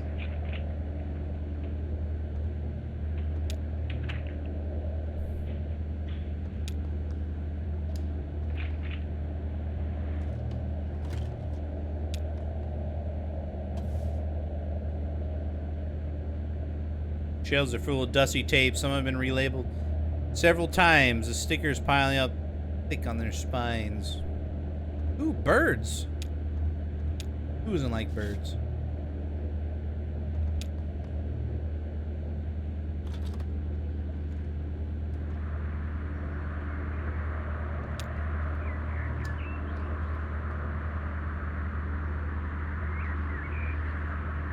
Blue-black morning swings across the screen. The bird watcher tramps through dewy grass.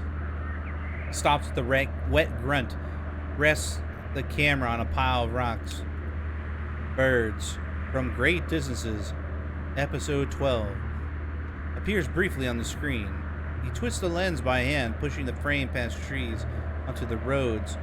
Coming to halt, zoomed in on a fuzzy fist-sized artifact resting on the momentary stroke on a telephone wire.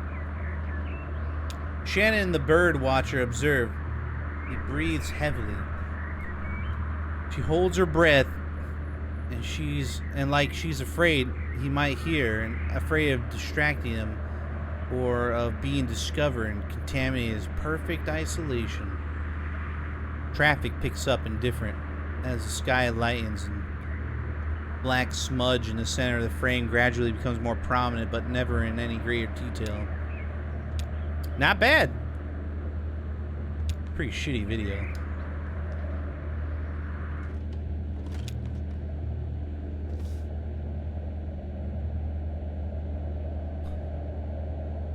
Question mark?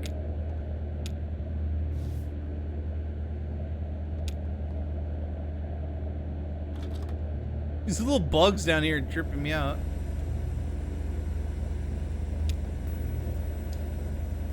Meow. That awful hum seems to start before Shannon even hits play. Then there's a familiar room. There are blank gray walls marked with tape and school desks. This time she notices a few more details. The murky carpet like standing water. Video equipment stashed in the corner, a row of lockers. And there's Weaver, looking serenely at the camera. As before, she starts speaking, and before there's no sound but that hum. Shannon finds Weaver's words coming back to her as they appear in captions on the screen.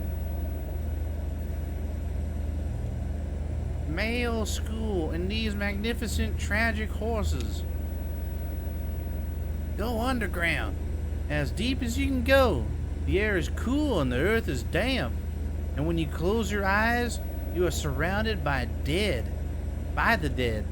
Remember where that is, you'll find your way from there. I think this place you're looking for, some of it will wash away soon. I think you'll be happy here, even without the male school. Text repeats for a few minutes. Shannon stopped the tape.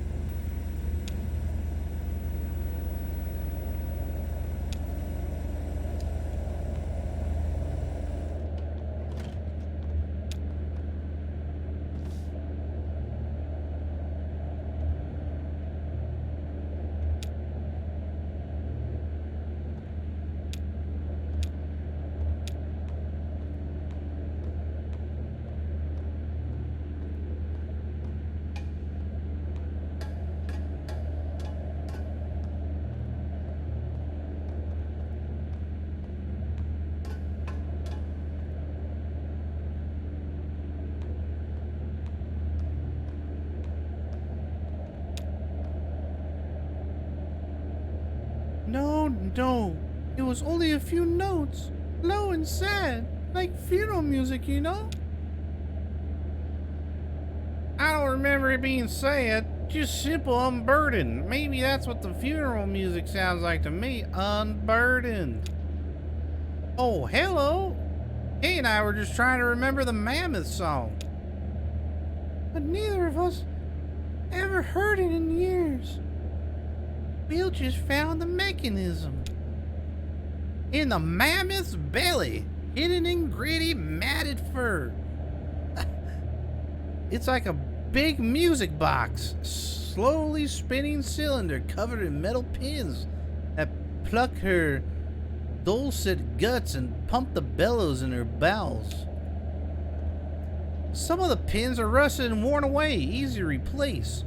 We can ever remember what the notes were.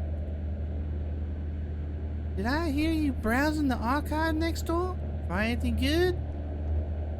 Where did all those videos come from? People just left them on board. Passengers, I mean. They used to be all movies and some kind of stuff like nature documentaries. Some people left home movies or little art videos they made. That damn VCR devours anything leaving it. Swish it in record mode at random, I think, and picks up whatever's coming in over the antenna. Of course, the only station we get down here is the WEVP. Community television, you know. They got that show with the gentleman playing banjo in the birthday suit. I'm sure you've seen it. Oh, yes! And if there's no tape in the machine, when it tries to start recording, it makes this awful sound, like putting a squeaky toy in a food processor. I can hear it above deck. Awful! That's why I put up the sign. Please do not rewind after watching. At least that way nothing gets taped over anymore. I'm sure I can fix it. My hero. We were talking earlier. He has an intuition for these things. It's not intuition, it's just experience. You should meet Dashiell.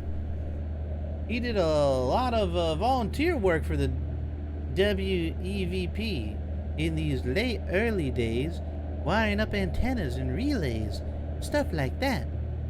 I think you two would have a lot to talk about. He works at the telephone exchange. No, I'm afraid he's been let go.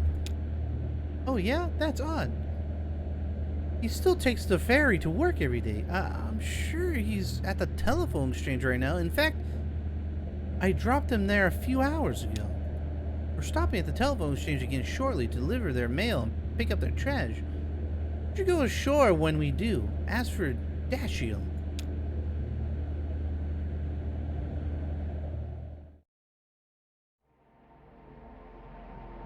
Weird.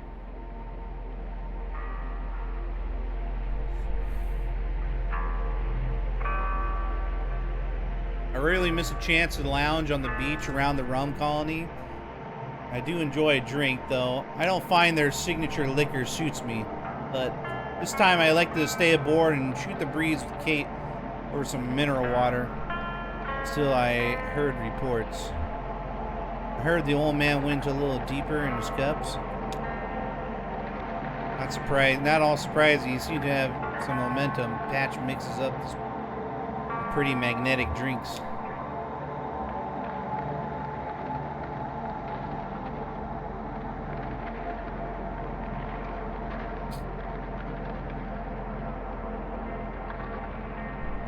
I should tell you about the patch. Here's the bartender, general manager, creative director. I guess that means he books the music. He's pretty much run the place for the last 7 years. A lot of the folks assume he owns it, but not the case. The rum colony is owned by a dead man named Vernon. What? Technically, it would be owned by the power company who once bought a sizable interest. from Vernon as part of a state-sponsored investment program, but a clause in that arrangement requires them to keep their hands off day-to-day and most of the profits. As long as Werner walks this earth, the upshot of all this that nobody came forth to identify the body. Patch is a good guy, though. Kind, trustworthy, mixes a strong Mai Tai. And if that's your thing, I like Mai Tais. Plus, don't trust anybody named Patch or Patches. Never. That's what Dark Souls taught me.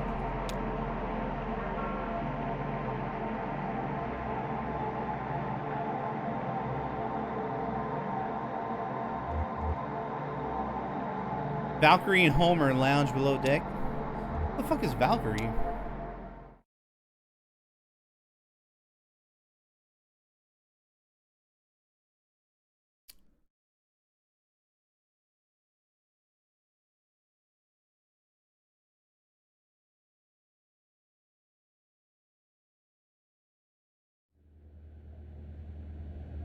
Oh, another dog? The dogs are gonna talk to each other? Jesus.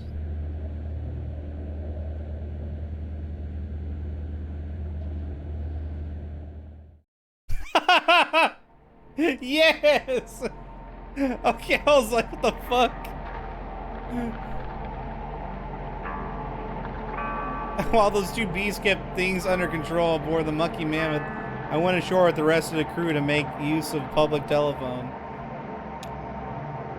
I called into answering machine, which I routinely get neglected for intervals of months. Chip away at the pile. Kate checked in on a client of hers. She's a birth doula? What the fuck does that mean? In addition to being tugboat captain, did you know that? Clara talked to her sister in Lithuania, illness in the family, I gather. Anyway, the evening hit a low point not much later on, so let's take a quiet moment here to listen to the river and reflect on an unburned sleep of dogs.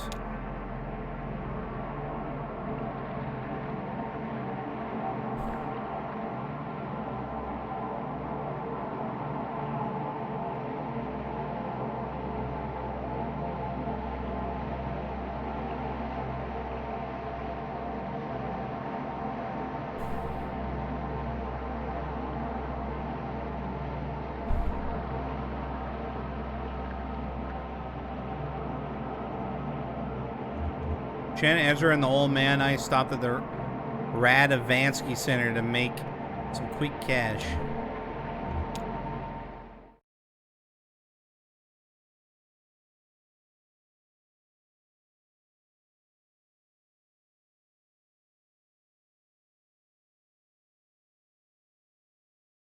Oh boy.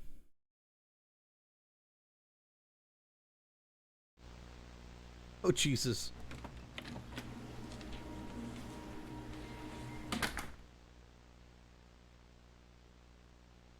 Good morning.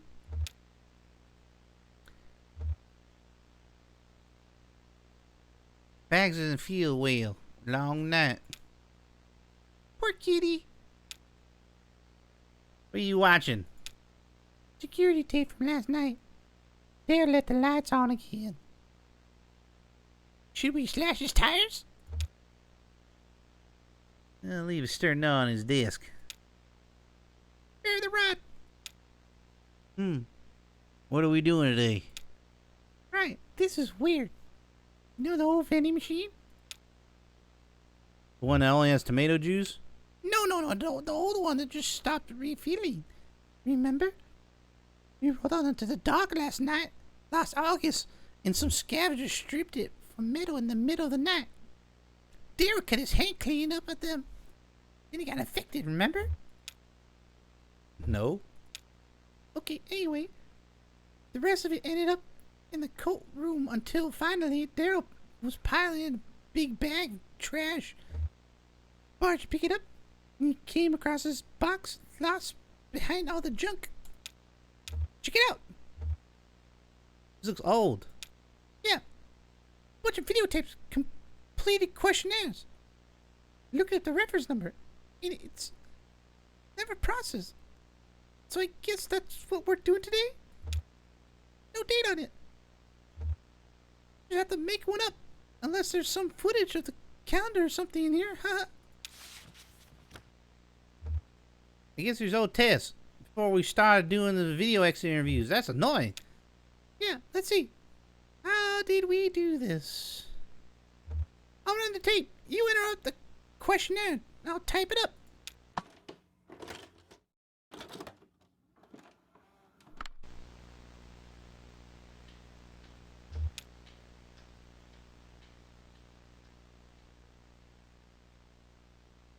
A modernist bookshelf with the fancy vintage turntable. So ostentatious. So Daryl. What? That was my bookshelf. Oh no, but you like grew out of it or something, right? And it ended up in the lab somehow. I keep my books in a pile now. Easier to find what I'm looking for. Never. What shelf is that book on? Only, well, it's somewhere in the pile. Pragmatic.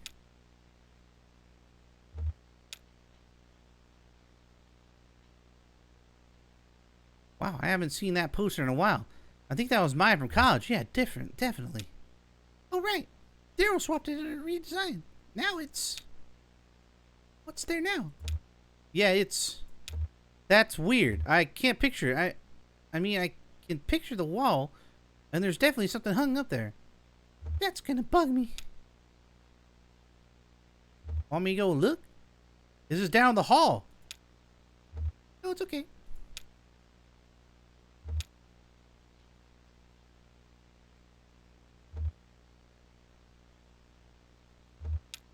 What the fuck?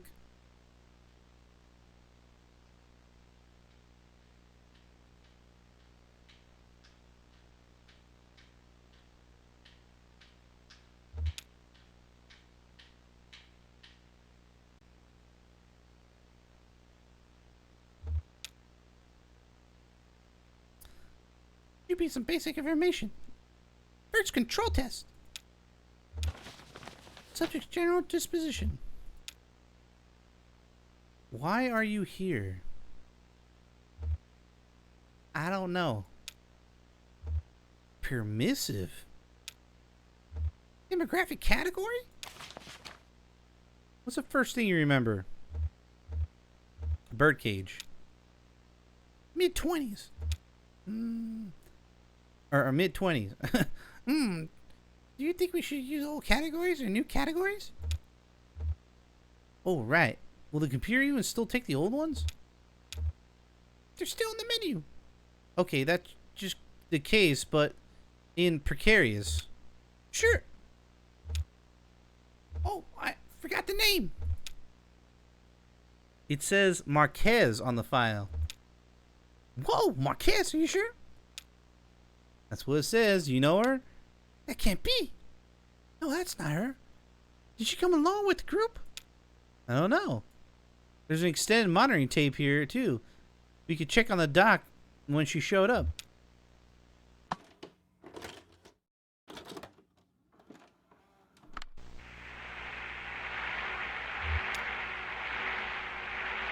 Oh, it is! Hey, who is that? Guy in the hoodie. What? I've never seen him before. Really? He looks so damn familiar. I thought he was a former intern or something. Yeah, he's a little old for that, right? I don't recognize him. Sorry, you're all deja vu this morning. It's spooky. Sorry, it was just one of those days, I guess.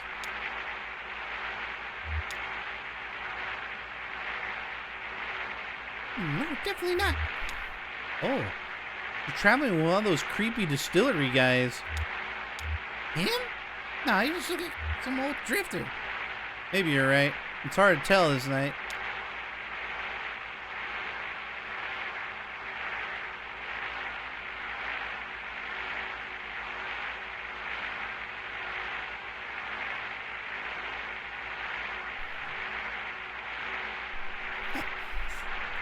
This old man is in the dinghy guard duty.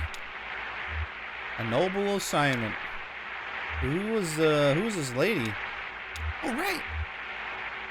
Well, you do remember WVP TV? No.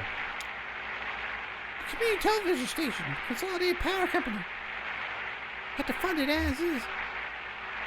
Like a punishment for owning too much of the broadcast spectrum or something. Oh, they use to screen your videos, right? Yeah, it was like a co-op. I did some maintenance and they gave me a slot to show my work. And had that naked banjo guy late at night. Yeah, it's mainly what everyone remembers. I guess this whole mandate was community expression. He was certainly expressive. Oh wait, was WVP that one, the one that the flood, right? Yeah. Damn. Was Shannon Marquez? Did she have a naked banjo show too? What? No. Let me guess. Which of the following sentences best describes you? I'm haunted, unable to forget. She has an exercise show? No, I never heard of Shan Marquez. It was a Weaver Marquez. I knew. She worked at the station for a bit, and then she left on kind of weird terms, actually. Where were we?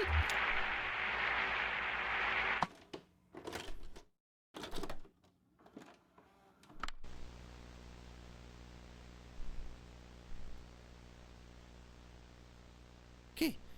How do we rank her from the control test? Without turning around to look, please describe the following objects. Bookshelf. I don't know. 3 shelves. Shaped like a snake. Reminds me of a library. I remember it was scientific.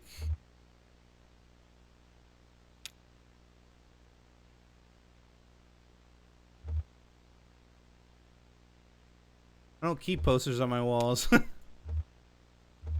1 lamp? I don't know. I guess.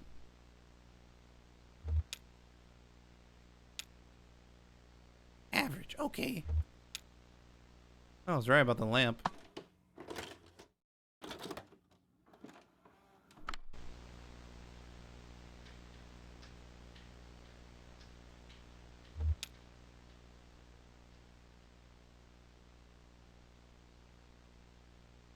Any pie left in that break room? Daryl finished it off before he went home last night. Daryl's on thin ice. You're declaring enemies left and right. What? Who else?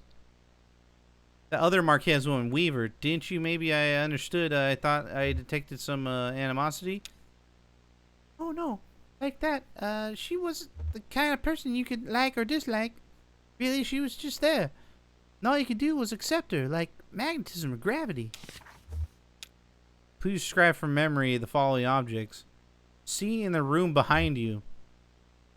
A couch and a chair? Lying in the room behind you.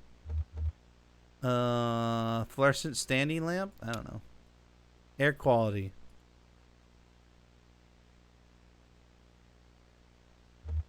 Burnt plastic? I don't remember that. Warm but refreshing. Well, this Marquez is pretty normal so far. Oh yeah, there's definitely different people. I just wonder if they related or something. I never imagined Weaver having any family, but I guess everyone has some family, right? What? Oh, sure, probably. Okay, let's go to the next test.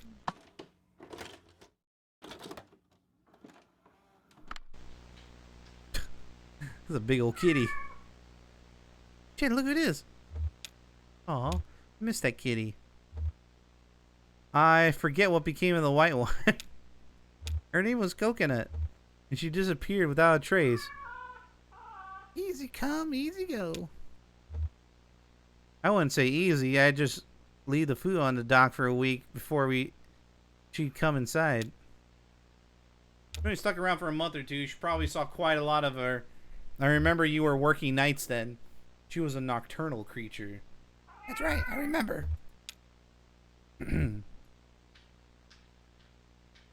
Kitty?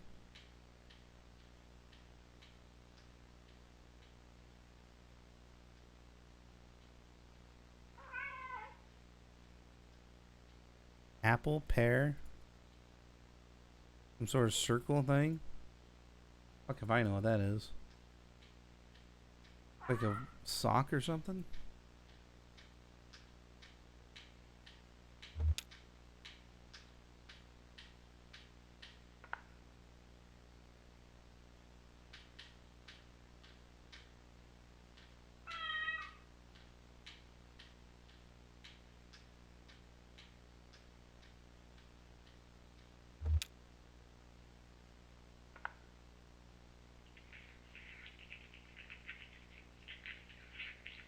Wait, I don't remember this test.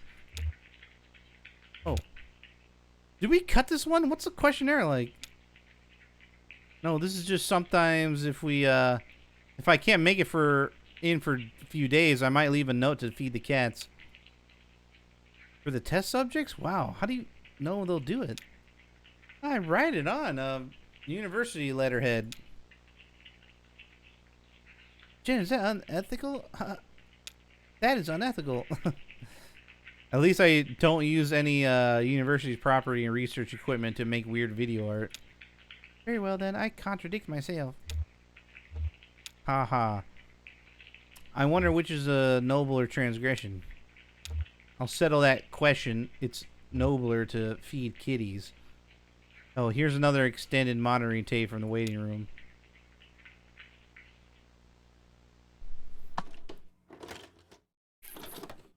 I have no fucking clue what's going on.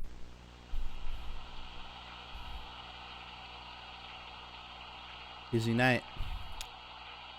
There he is again, sleeping. Where do I know him from? He's going to drive me up the wall. Does he work at the university? Oh, that sounds familiar. Yeah, I think he might have worked there a long time ago. Maybe when I was undergrad. I'm like sick and tired of doing the voices, dude. This is so weird. I feel so lost.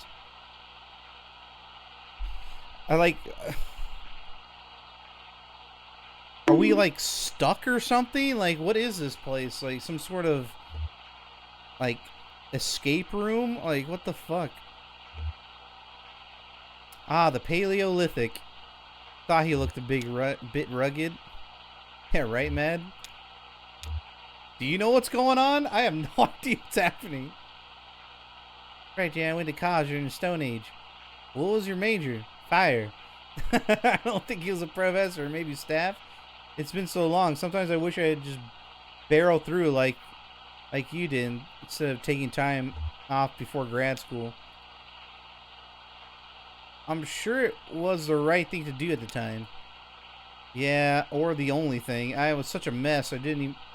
Did I ever tell you about that? My boyfriend died suddenly in my last year of college. Right? Oh, poor thing. It's okay. It was a long time ago, but yeah, it really shook me up. Back then, he was studying astronomy. We were both really in experimental music. Took a few art classes together. It's so sad. How did... Sorry, never mind. No, it's okay. That's the thing, actually. I mean, that's what shook me up about it. It was just this random accident that never should have happened. So sudden, you can never have seen it coming. He was back home visiting his parents and he fell off a roof. Damn, I know what you mean. Can't predict that thing. That kind of, what do you call it? Freak accident kind of thing. My psychiatrist says that's why I'm such a pessimist. Well, I think you're remarkably upbeat, all things considered. I mean, you know, that's the thing with your boyfriend on the roof, but also what happens to the TV station. Acts of God. You think? No, I mean, that's what you call it. That's what you say when it's nobody's fault.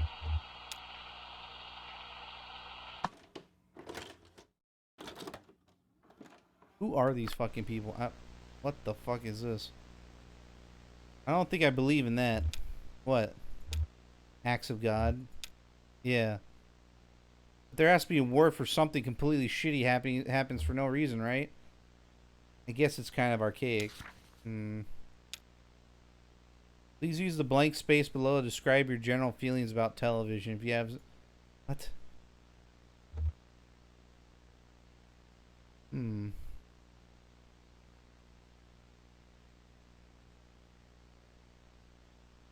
I have my mixed feelings about television. You were asked to watch several videos. How many of these videos did you watch? I don't know.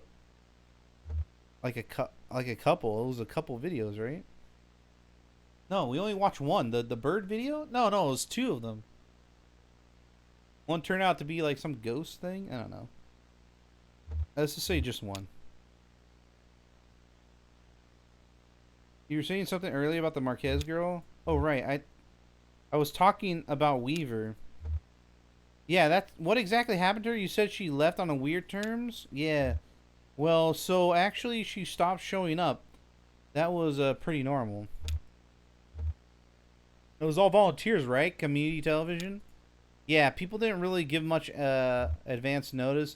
They just got bored and drifted away. It was more like art project than a job for most people.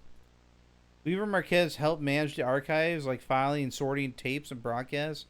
I think she was pretty smart, but she probably could have been more help fixing equipment or something. But she seemed content just to organize tapes.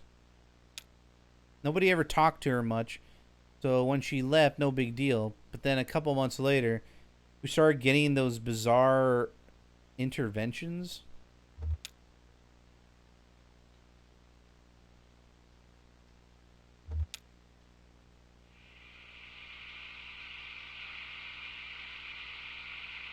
Camera, focus on table, pass through a doorway, then focus on another table. Which object present on the first table was also present on the second table?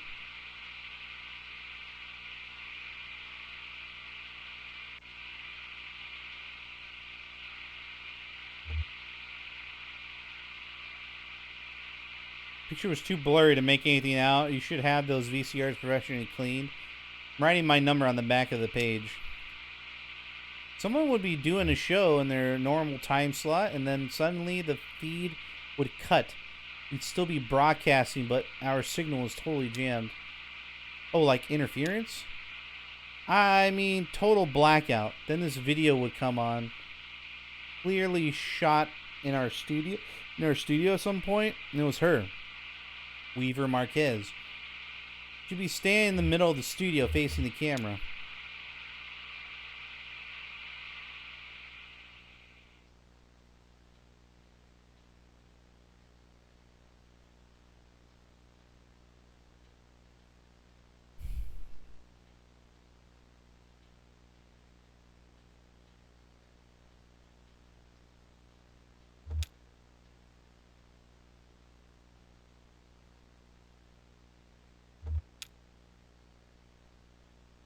Okay, location updating effect on emotional memory.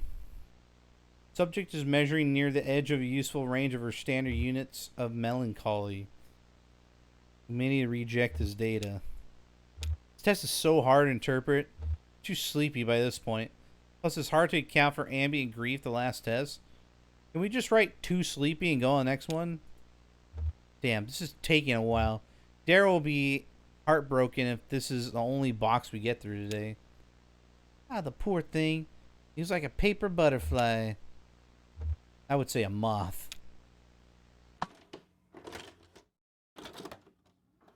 Bro, what in the fuck is going on, dude? Oh, look. Can you read the date? Damn, I can't read it either. May not even be current. I remember for a while we had a calendar up that was like years behind. I think Daryl liked the picture. What is it? Best friends. Every month there was a different pair of animals that were there. Or they were friends. That's adorable. I think I'm going to be sick. You don't remember that the weird intern brought it in from home? What was his name? Who? Oh, you remember, he was like, oh, he was always like, I mean, we would make fun of him for, damn, he's almost completely gone from my brain. So many interns coming and going then. I guess I didn't bother even remembering their names. I wonder who was working back when this was recorded.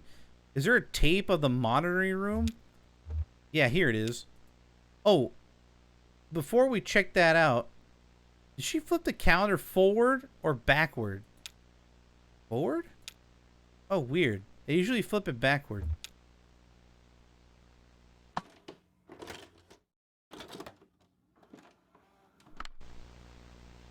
Kitty?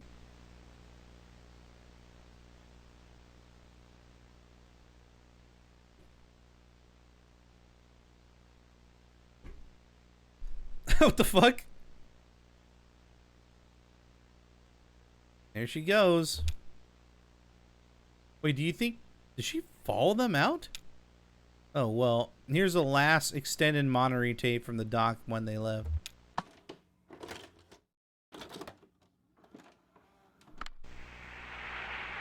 Whoa.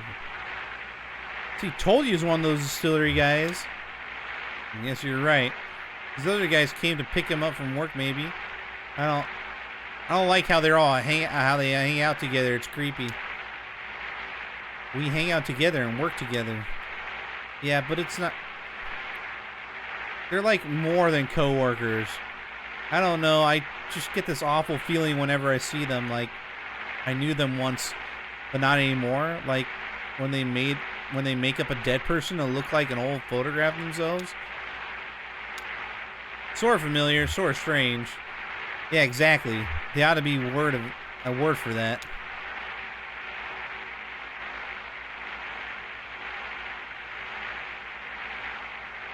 Bye, kitty. They look nice enough people. I'm sure she's very happy with them. Yeah. Whoa, somebody left a scratch ticket on this file. Pseudo cash. Do it. Okay, let's see. $5. This is the greatest day of my life. Oh wait, it's expired. Like really expired. Damn. I'm over it. So this has been a bit of a memory trip for you, huh? I bet you didn't expect these old tapes to stir up so much. How does it feel for these people to come up again?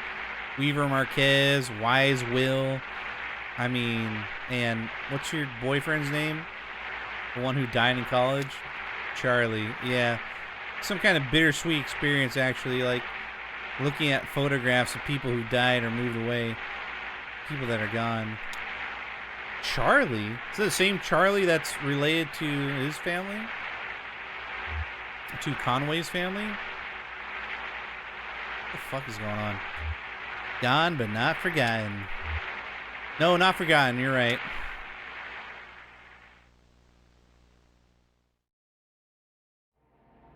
What the fuck was that, dude? That was the second most wacky and boring part of the entire game. Other than Xanadu, which was terrible. That was the second worst scene.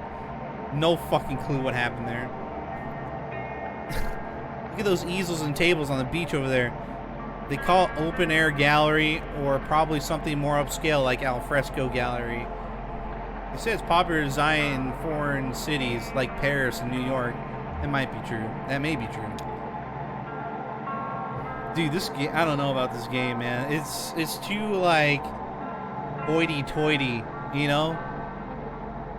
Trying to be all abstract and telling a story from a different angle. You know what I'm saying? It's so like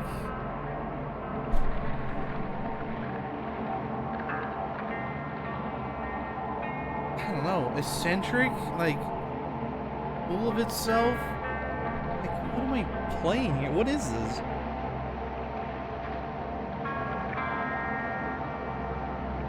It's like how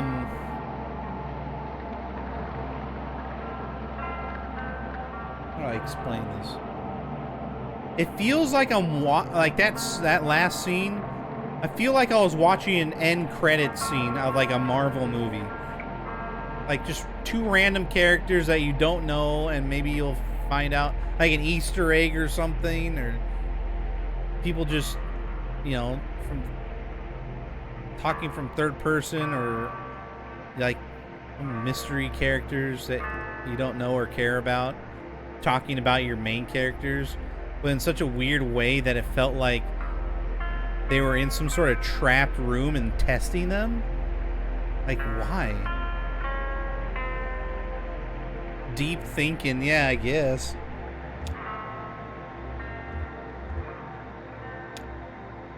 I'm just gonna start skipping a whole bunch. Like, I don't even care about it. I don't know, maybe it's just, I thought, like, there's some amazing parts in this game. This is just too much abstract shit. I can't, like, relate to anything. You know, in the first few acts, like, I could kind of get some scenes as to what's going on, and I thought it was really magical and cool. But this whole boat ride is fucking bizarre and odd. I don't know, man.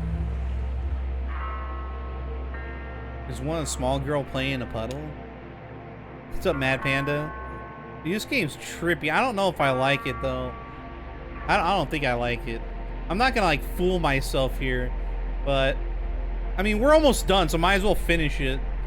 And that'll be it, you know. It ain't no top 100 game. This is Act 4. So there's 5 acts, this is Act 4. And hopefully we're almost done with it.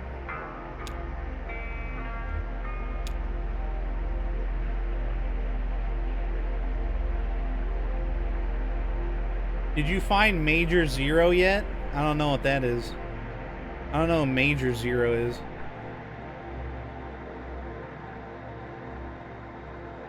It's fucking weird, man. I don't know.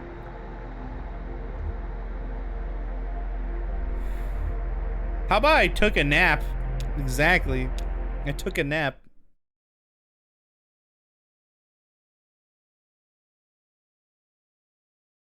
I'm guessing this is the next Metal Gear game. I guess you could think that way. How fucking abstract and weird it is.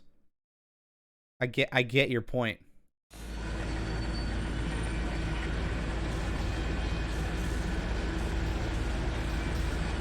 Hey, just a quick one here. I'm going ashore to do some mushroom hunting.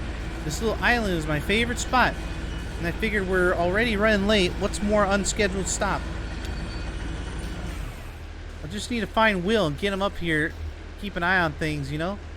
Bay's asleep. You can run down and wake him for me. Bunks are down on the lower level, right next to the map room. Thanks.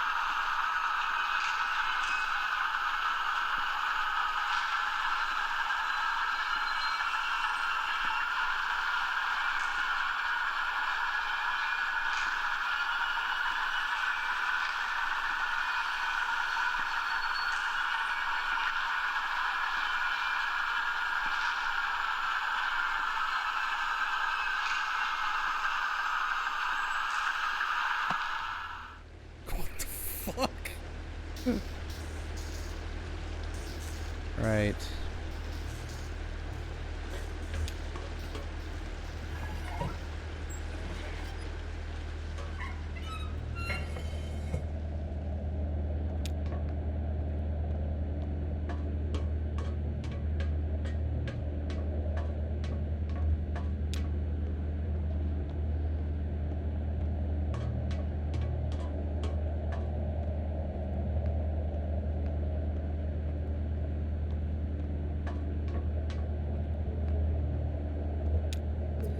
Have you played Chicken Police yet? If not, I recommend it.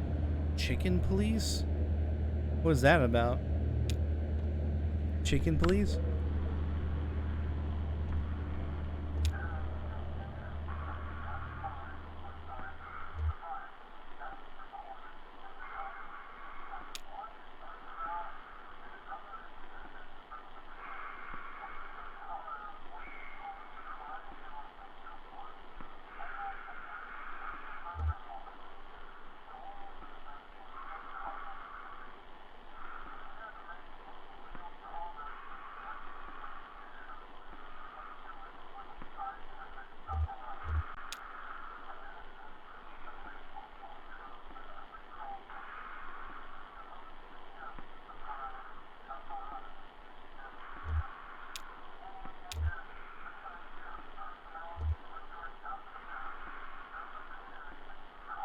Should we start the next game and skip this? You're clearly not enjoying it. Nah, I'm almost done.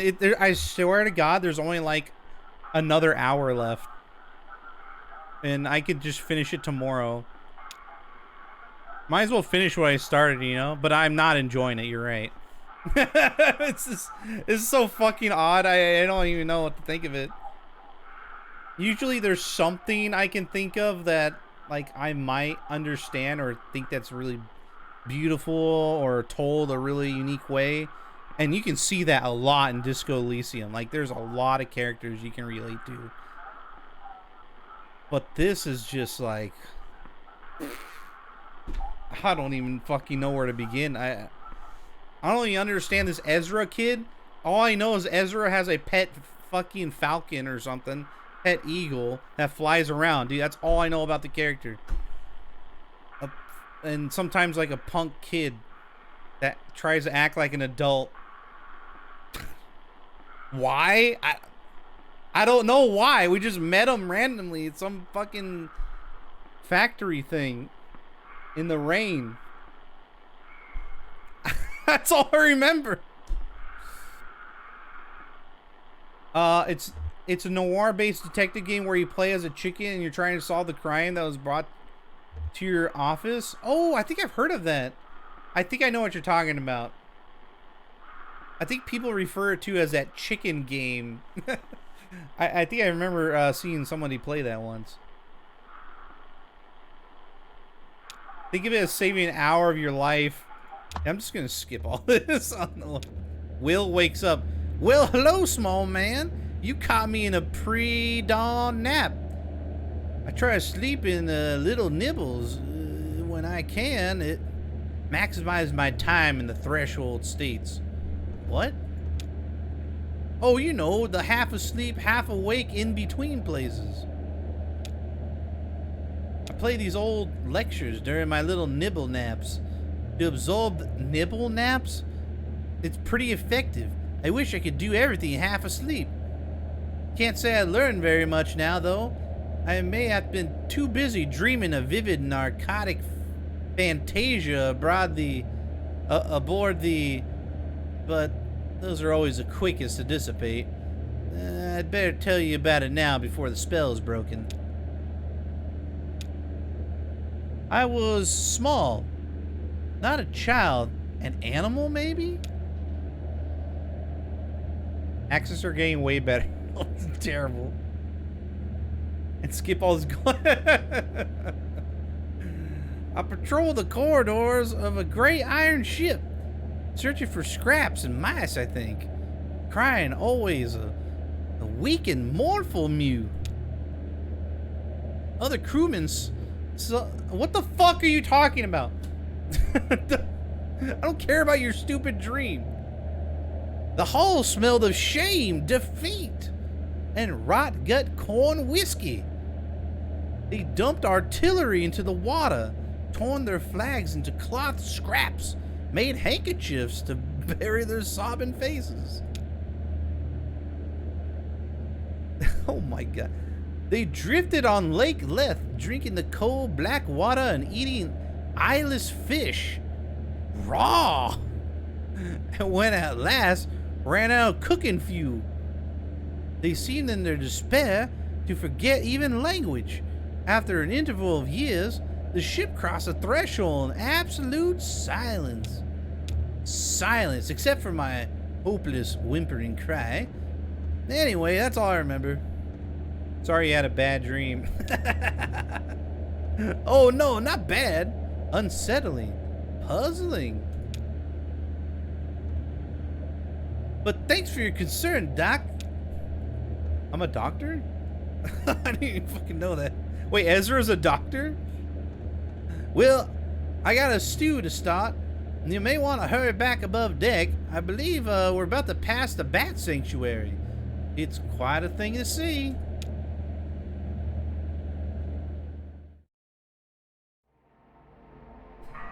Kate came back from her mushroom hunting excursion with a small basket full of oddly colored caps and stems. No doubt delicious to a morsel.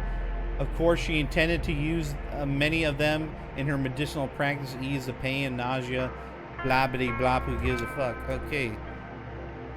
No preference. They escape your intrusions. Okay. That's a good mushroom hunting island, I guess. Plenty damp. Okay, who cares? Everyone down here seems to agree that they planted some kind of marker or memorial. Most people will tell you that they got a distant relation or acquaintance who helped dig a hole or a water seedling. Nobody remembers what it was all for, but nobody left a plaque or anything. It's a shame.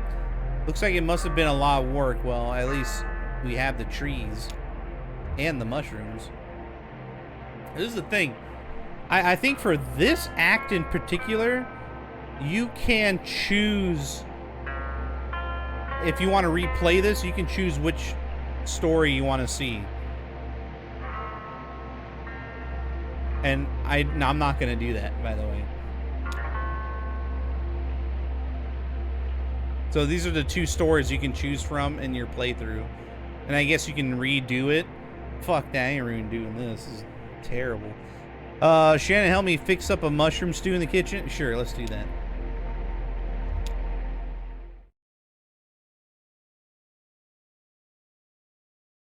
Let's make a mushroom stew for a whole scene. Get high in the mucky mammoth.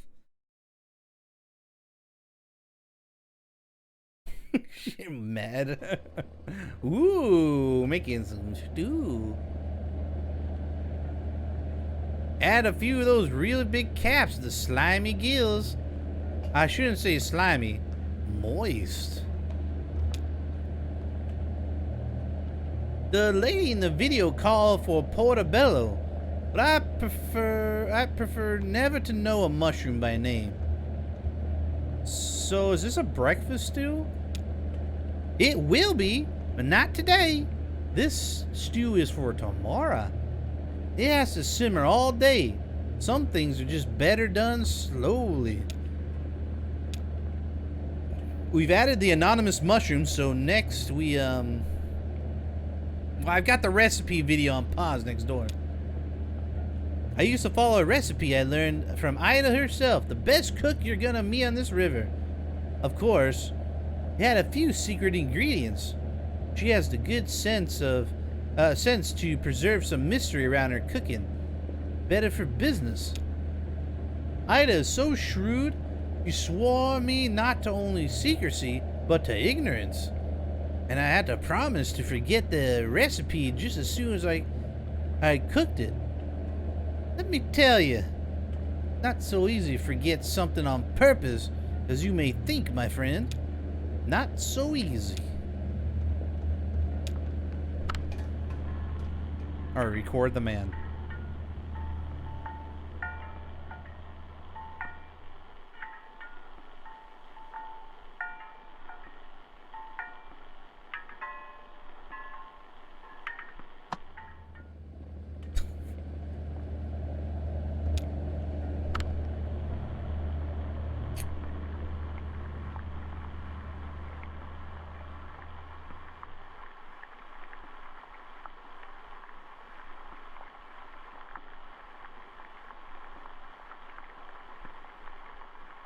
I smell bubbles.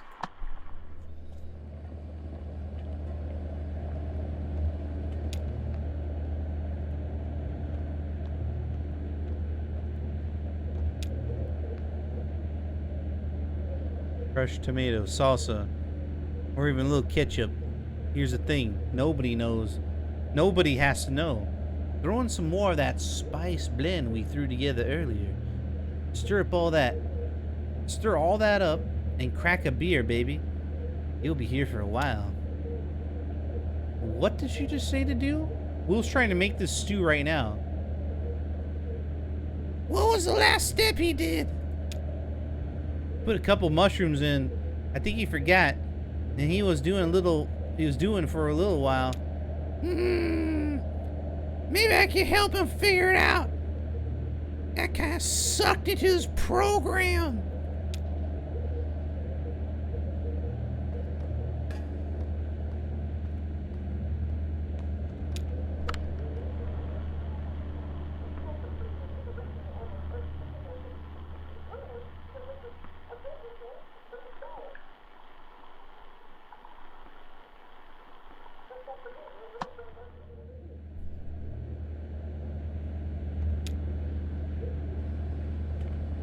And even that wasn't enough to convince her. So I trained rigorously in the art of forgetting, studying for months under a master amnesiac. Finally, I learned to forget so quickly and accurately that I was able to convince Ida to share with me the most obscure secrets of the kitchen. As a demonstration of my trustworthiness, I forgot the names of my own parents, right there in front of her.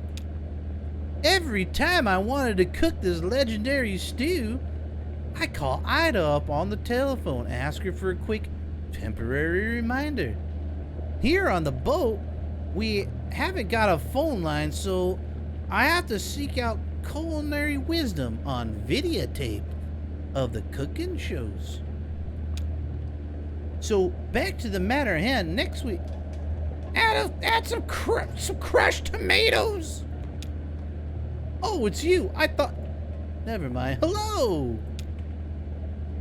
I don't have any crushed tomatoes. I have some ketchup. Did you win anything? I may have misplaced the damn ticket. I'm sure it'll turn up. Hey there. Could I ask you? Wait. What are you cooking? We're stopping at Sam and Ida's in 20 minutes. It's for tomorrow. Oh, well, just don't forget about it this time. I'm not scrubbing up any more boiled over sludge. Sorry, listen. I have a favor to ask. There's a package for the telephone exchange, and I can't get the mammoth back there. Could you deliver it for us? That guy I mentioned from the TV station, Dashio Morse, works there now. Thought you might like to chat with him anyway. Thanks a lot. I've got the dinghy all ready to go. Maybe take your friend with you? One of you can man the outboard motor, and the other can aim the flashlight. It's Doc.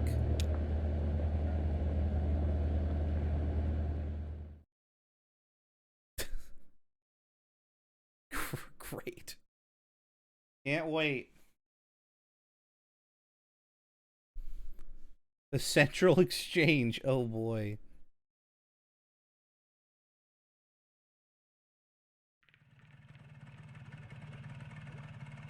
Thanks again for your help. This is about as far as a tugboat can go. You know, noise and lights disturb the bats. So you'll pass through the bat sanctuary, which is really nice, but by the way, be sure to check out all the plaques and stuff for cool bat facts. Plenty of time. Anyway, the Echo River Central Exchange, or excuse me, the Consolidated Auxiliary Switch number 30, they changed the name when the power company took over. Anyway, it's just on the other side of that bat sanctuary. This package is going to Poppy. She's the operator. We'll meet you on the other side at Sam and Ida's for a scheduled early breakfast stop. Just follow the river. Can't miss it. Oh, I also forgot. You may or may not be interested. There's this kind of weird memorial sculpture on your way in. Just before the bat sanctuary. I always recommend people at least stop and take a look at it. It's really sort of, I don't know how to say it. You should check it out. Okay, bye.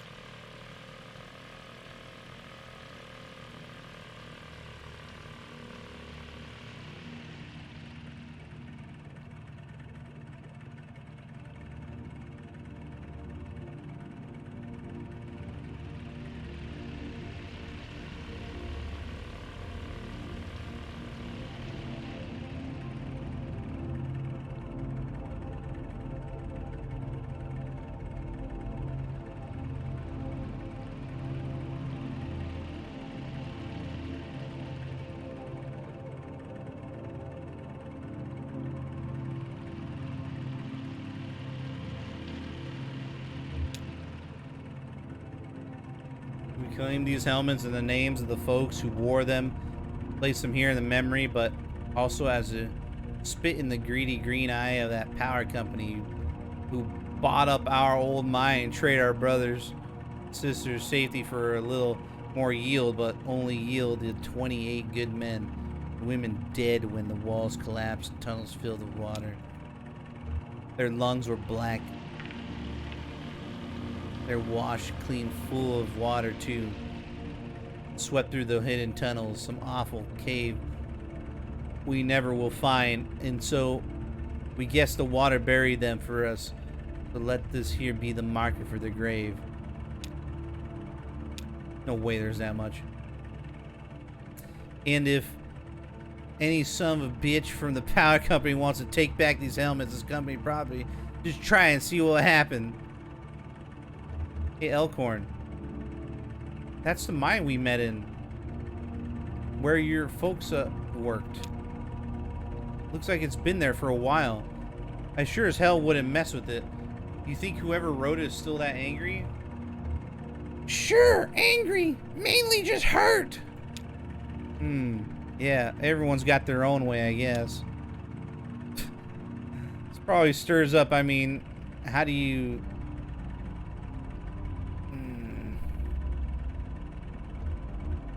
The other miners made this, but it should have been the power company. It's their fault. Yeah, I see what you mean there. Memorial should be kind of apology. Sorry we didn't do better by you.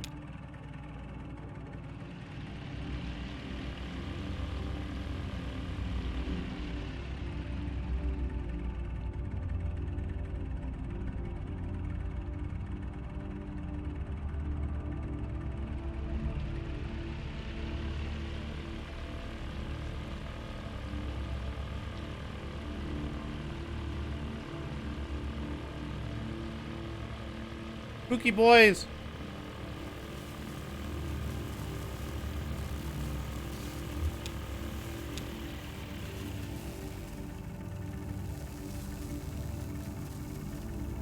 What? You looking at me like I'm crazy, huh? Just sometimes I forget. I don't even really know you that well. Yeah, well, that makes two of us. You know, those guys from the distillery are just making the best of a bad situation. Just like the rest of us. Hey, one of them said to me earlier they could even help me take care of these medical bills for my leg. You know? Get all together on a plan, consolidate. That sounds like a really bad idea. Oh, I don't know. They seem to have a lot of experience with this kind of stuff. They got a whole process figured out. Anyway, I have a feeling that it all worked out. Even this delivery? Yeah, we're almost there, right? Hell, at this point, I bet we could just take off the parking brake and that truck would roll on into 5 Dogwood Drive by itself. Listen, that old truck I've been driving belonged to my boss, Ira, Lisette's husband. To be honest, Ira didn't like me very much, but somehow Liz got it into her mind that he would have wanted me to have that truck someday. Maybe to make up for all the yelling he did, or maybe so his ghost could hold it over me. Just one more thing to feel like I owed him for. Anyway, they got their own trucks at the distillery, and now that antique shop is closing up, I've got no use for that old truck. I was thinking you could take it. That's very generous, but I don't need a truck. You could drive it around while you figure out what's next. Hell, you could sleep in it if you need to. It's big enough. Just think about it. Anyway, you'd be doing me a favor, you know? One less thing to deal with.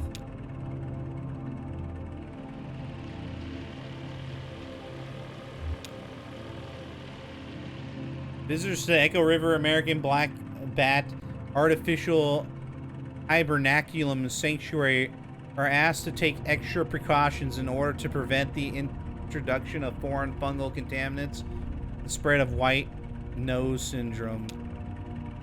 Please do not visit the sanctuary during the same day in which you visited any cave known or suspected to host bats infected with white nose syndrome.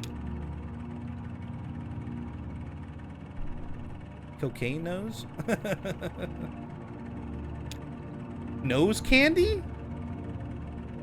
Please don't leave your vehicle. If you must leave your vehicle, please remove your shoes, clothes, jewelry, handwear, headwear, eyeglass to ensure you do not bring any foreign spores ashore with you. Please don't touch any bats. The American black bat is confused by light. If you're using a lantern or other artificial light, be aware that it may attract and confuse bats.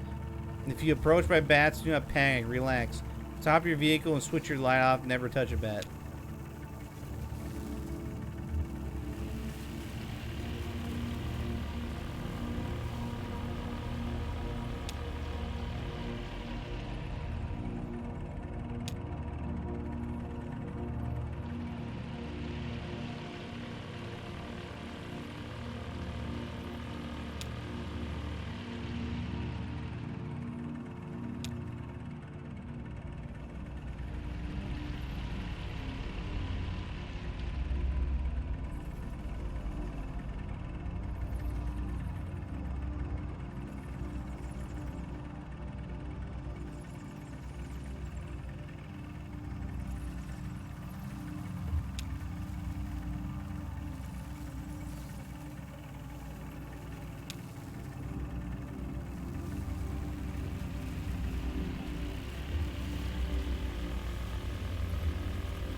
Bat fact, ever talk with your mouth full? Bats do it all the time. Bats talk in extremely high frequency clicks, too high for humans to hear. Then they use powerful ears to scan for the echoes of these ultrasonic clicks by comparing very subtle differences in the time these echoes take to come back. Differences of just millionths of a second. Bats are able to picture their environment enough accuracy to catch a flying insect.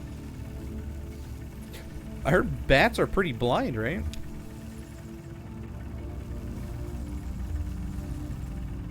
I wonder how the other bats know whether one of them is really talking or just chasing a bug.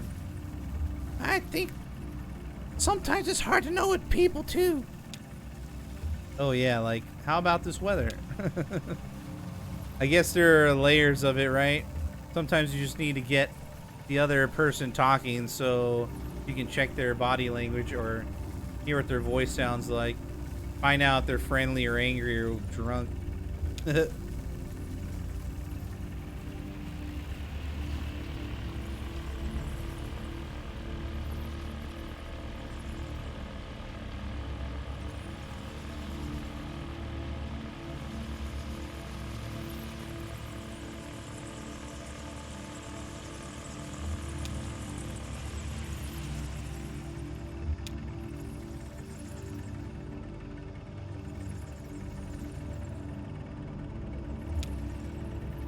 Bat fact.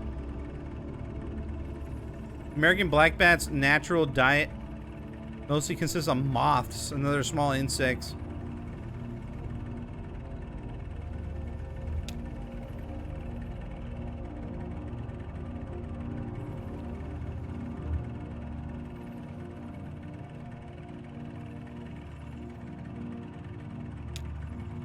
Eating moths isn't the only systemic contribution these bats make. They also produce a potent fertilizer in the form of guano that helps plant life thrive along the Echo River, the shore of Lake Lethe. It's a full-time job. Sounds like a lot of a week. They eat fake moths? Yeah, hypoallergic antiseptic pseudomoths. The little gray nothing moth. A lot of people eat fake food, right? Food taken apart and then put back together so it looks it's same like something they remember eating before. Kind of bothers me, like they're tricking the bats. Yeah, in this case, I think it's about survival. I mean, if that's the bottom line, what's the difference? Like the folks in the mine, you said that they used to buy stuff, fans, canaries, all those little trinkets, and make it bearable. There's still a lot of stuff down there. It feels cluttered by a human.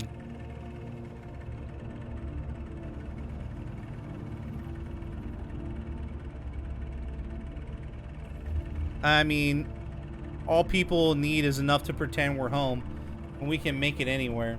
Sure, people can, but what about the bats?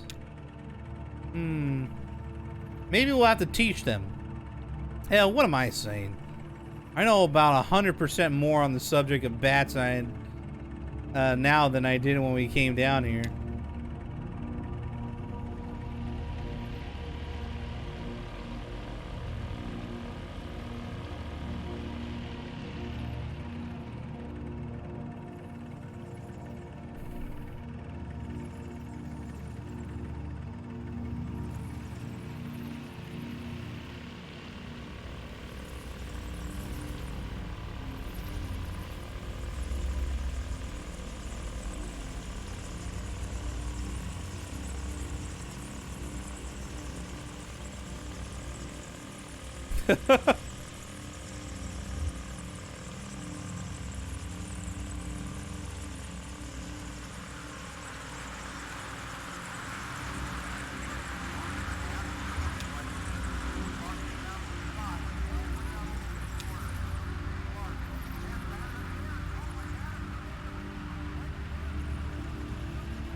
These dudes following us?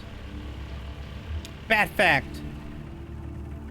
White nose syndrome is still largely a mystery. You suspect that the white fungal growth which appears on the bats' faces and wings irritates and confuses them, causing them to awaken early from hibernation and venture outside to clean stored energy they need to survive through the winter. But biologists are nowhere near curing the disease. It spreads quickly, highly fatal, blah blah blah blah.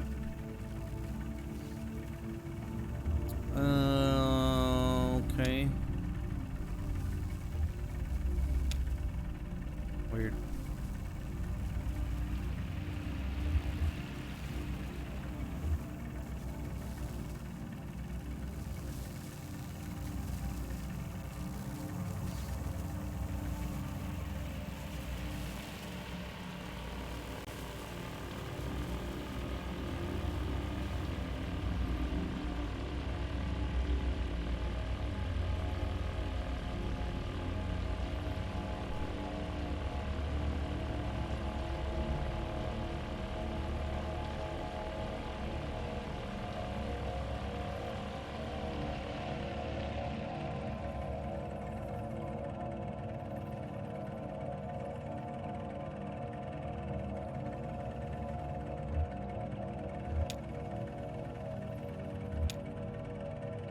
Fuck, dude.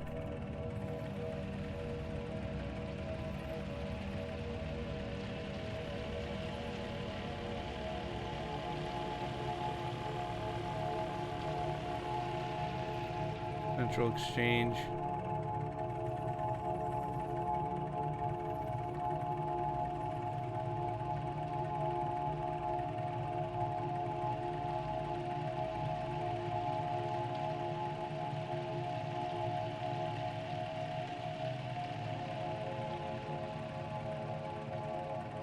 Can we move this along, dude? What the fuck? I'm like stuck.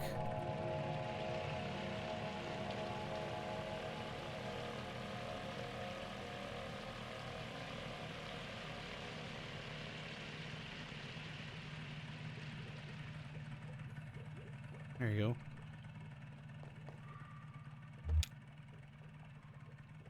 Careful up there. Can't drive your new truck if you slip and break your legs. I'll be careful.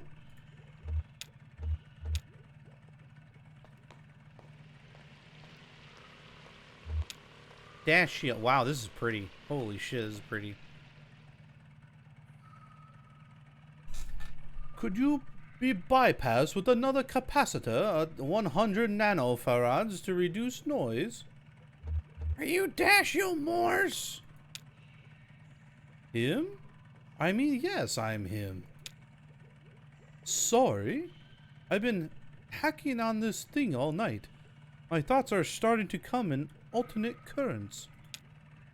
We don't install this type of phone for our customers anymore, but there are quite a few of them still in circulation. Anyway, the new system doesn't source enough current to ring these old bells, so I'm trying to come up with a workaround. Maybe a little box. Customer Goodbye, could attach right before the everybody. wall jack. Alright, see you later, Matt. I'm a bit of a circuit geek myself. I bet. I mean, you seem very comfortable with electronics. Is this your first time down here? Yeah. I can tell your eyes can quite adjust to the light. It takes some practice. Alright, later, mate. Believe it or not, I've been coming here since I was a kid. For one reason or the next, but then, back then, this place was a train station. It's true. They had bats then, too, but they were considered a nuisance. What did you come here for as a kid? I usually came here with my grandmother. We took the train out to the town she lived in another direction, back to my parents' home. In my memories, it was always cold. Winter, I guess. Sometimes now I walk along the tunnel, run my hand along these wet stone walls, and close my eyes, ringing footsteps in the drip, drip, drip, drip, drip, drip, drip of grimy stalactites. Well, the river shifted, and this place slowly filled the water, carrying the trains away with the current. It does that, the river, and I don't begrudge it. It's a good reminder that everything we have is borrowed, even trains. Eventually, someone at the Bureau of Reclaimed Spaces heard this place was still empty, so they moved the phone company in here. In return, here's a young lineman, a skill I picked up in wartime, running telephone wires behind the enemy lines. We used trees instead of poles. I miss that. Actually, they were easier to climb. It's just as well. I'm in no shape to be climbing anything these days. The closest I get is patching up the wire in the crystal room or the WVEVP folks. The crystal room? Yep. WEVP is actually a cable signal. Not a lot of people down here know all the mechanics of it, but here goes. It's supposed to be a community television, you know, local by and for the denizens of the Echo River. But most of us down here spend most of the time on our boats. You can't plug a cable into a boat. So years back, they set up a broadcast relay. They run a wire down to the crystal room, and then it gets beamed out around the river. The rock formations there have a nice resonant quality that naturally amplifies the signal quite a bit, as long as you keep them clean. Listen, miss. If you're interested in the WEVP, we should go talk to them directly. They're always looking for volunteers. Take the ferry over to the silo. There's a mail stop there. They don't have a sign or anything, just an ask around. I guess I'll get back to this damn old ringer. Poppy's just a little further down if you're dropping out the package. Nice chatting with you.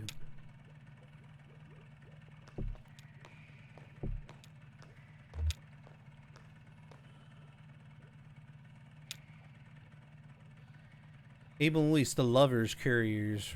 Bred for racing, Abel and Luis spent most of their lives as carrier pigeons in the employ Echo River Avian Post. Okay, cool.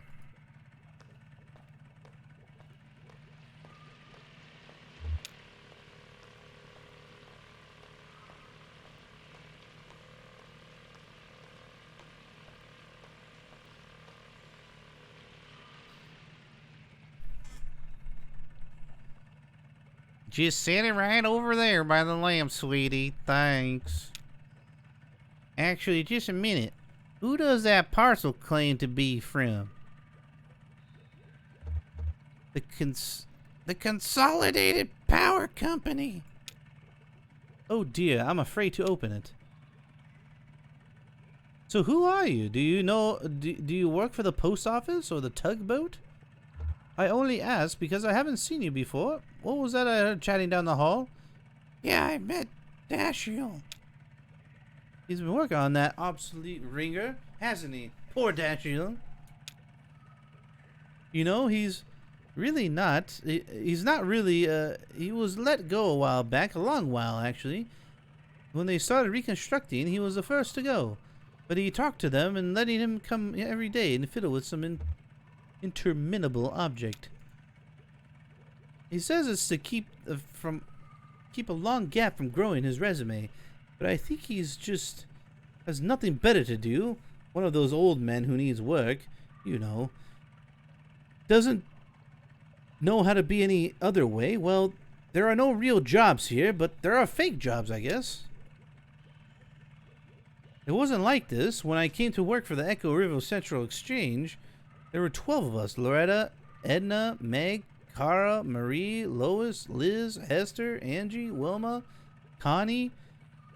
I was number 12. Connie and I were hired on the same day, but she showed up early. Mary finished college, and Hester was fired for snapping at a rude caller. He had it coming. And I hear she did just fine on her own, so they hired Barrow, Jana, and Sachiko, which brought us to 13, and that was as many operators as we ever had at one time. The power company came along, buying up all the lines, and one day they took the exchange as they throw in, like it was nothing. Nothing, and they start phasing us out. Why is any of this I don't know. Edna, Meg, Cara, and Lois left one Friday evening and were asked not to come back on Monday morning. Barrow saw the writing on the wall and quickly found employment at the private PBX. They had Jana and Liz stop routing calls and write up some kind of best practices document instead. It was their final task as exchange employees. Some of the girls are reassigned to other divisions. Connie and I think was checking residential meters. So Chico and Wilma were moved into the energy sales, cold calling businesses to see if they needed to upgrade their electric plan. At least they were still on the phone. Then it was just Loretta, Angie, and me. We were swamped. The hours were hell and hard on the throat. The voice was a smile, became a croak. I was gnarling warm salt water in the break room, sipping from a thermos full of hot honey broth stashed under my chair. Oh, I brought a lot of extended technique to the switchboard these days. In those days.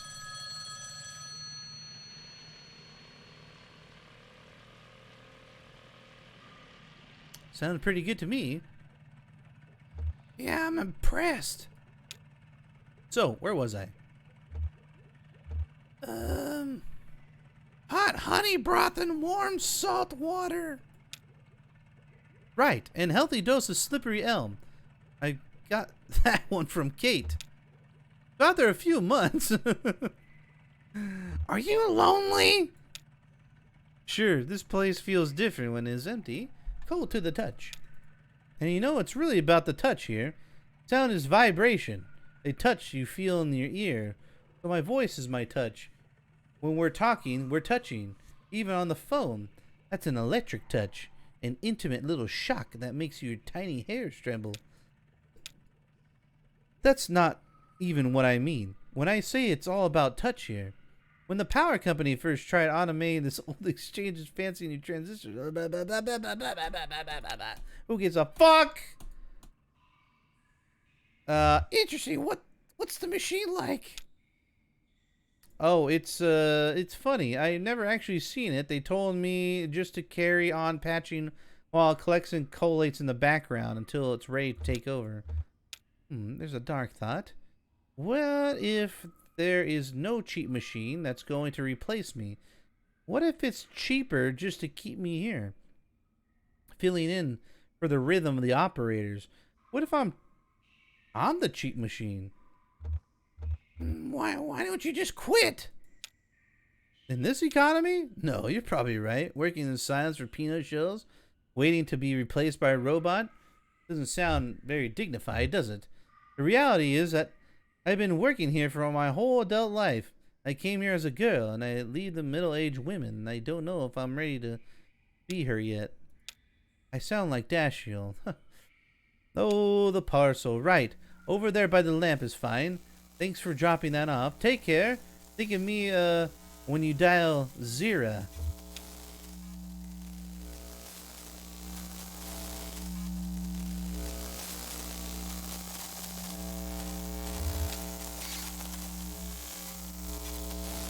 Where'd he go?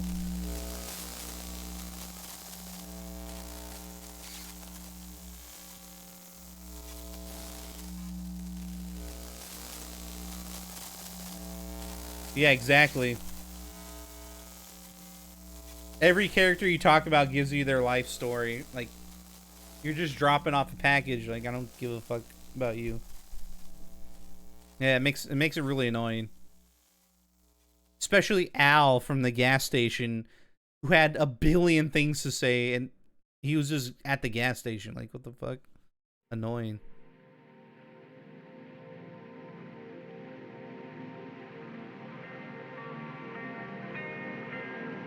He returned on the dinghy alone? She had a strong and sudden urge to shut the motor off and let the current take her, but she couldn't work out where the impulse came from, so she did her best to resist it.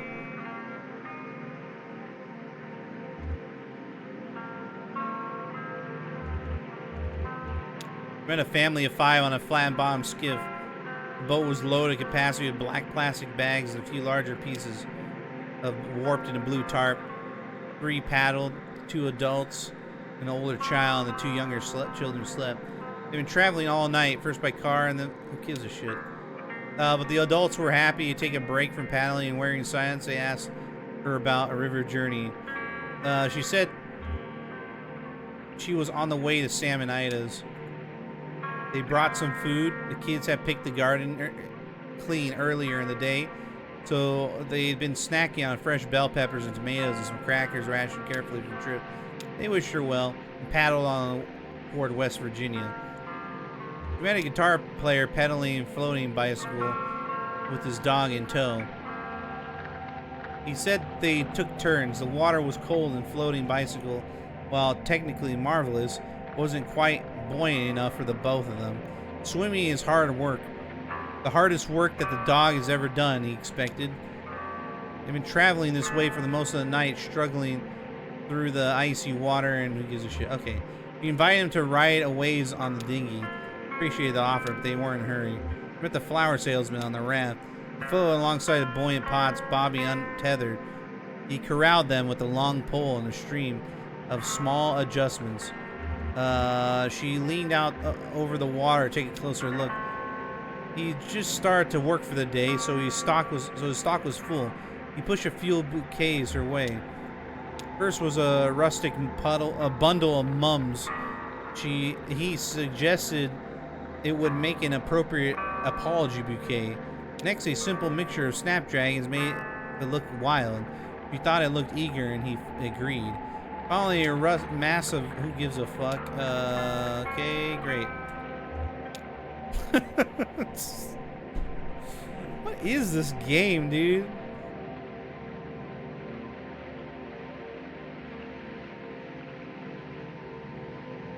Gives a fuck about the flower guy.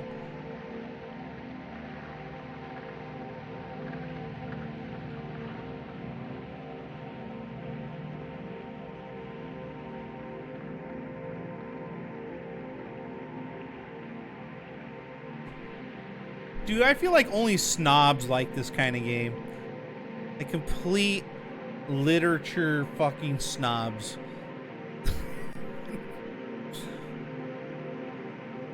I need back to the main characters, man. I don't care about these other people and their stories.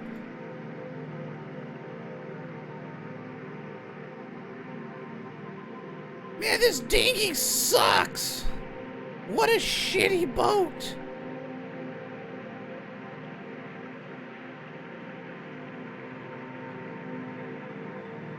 I'm gonna stop here and do some fishing.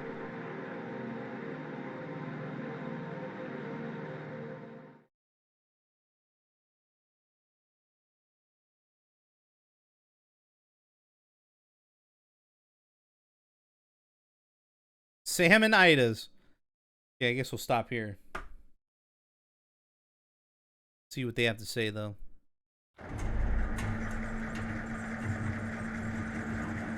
Now there's some interesting shit.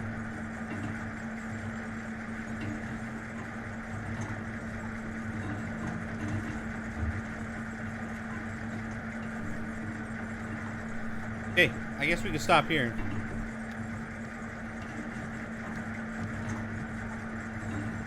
I don't know what this is all about. Let's see what happens when it just stops.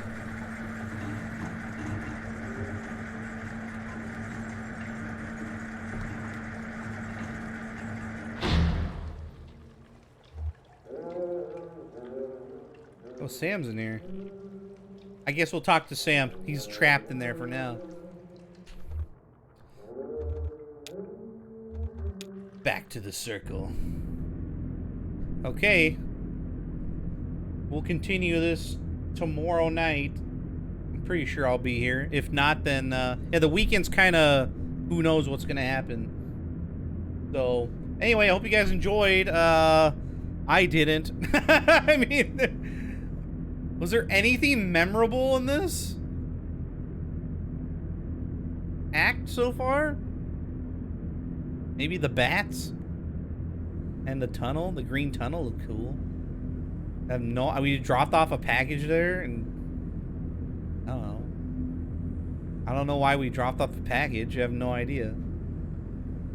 Do you guys know why we dropped off the package? Do something. I don't know, man. This game is fucking weird, champ. Let's just finish it tomorrow and move on to something good. I think I want to play that Lisa game because it's a quick one as well. I think it's a quick one. I'll have to look that up. Lisa the Terrible. I think that's gonna be a fun one for sure. I'll be honest, I have no idea what's going on. Me neither. And I'm playing the game. I have no idea what's going on. I mean, the main goal is to find the 5 Dogwood Road and deliver something. But I guess that's over with, right? I don't know. I guess we gave up the truck to Shannon, and now I work for some distillery, and my limbs are turning into bones.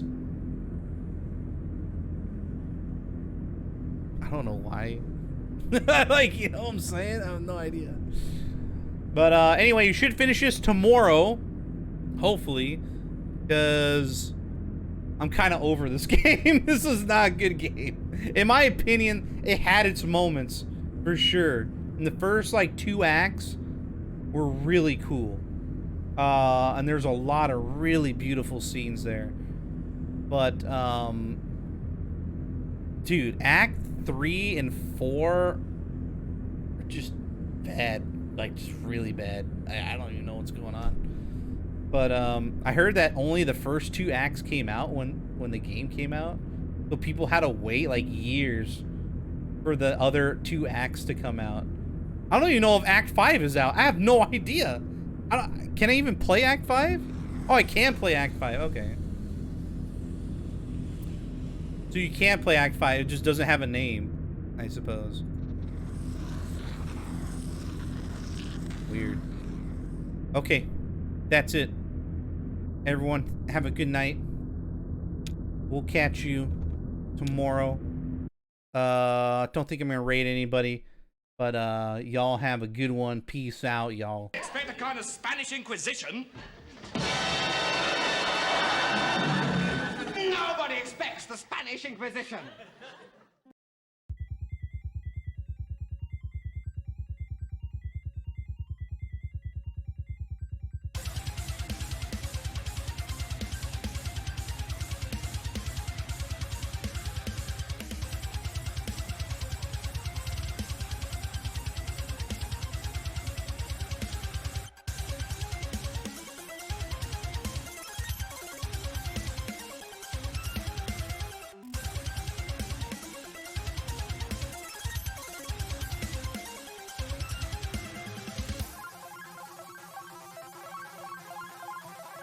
Goodbye, everybody.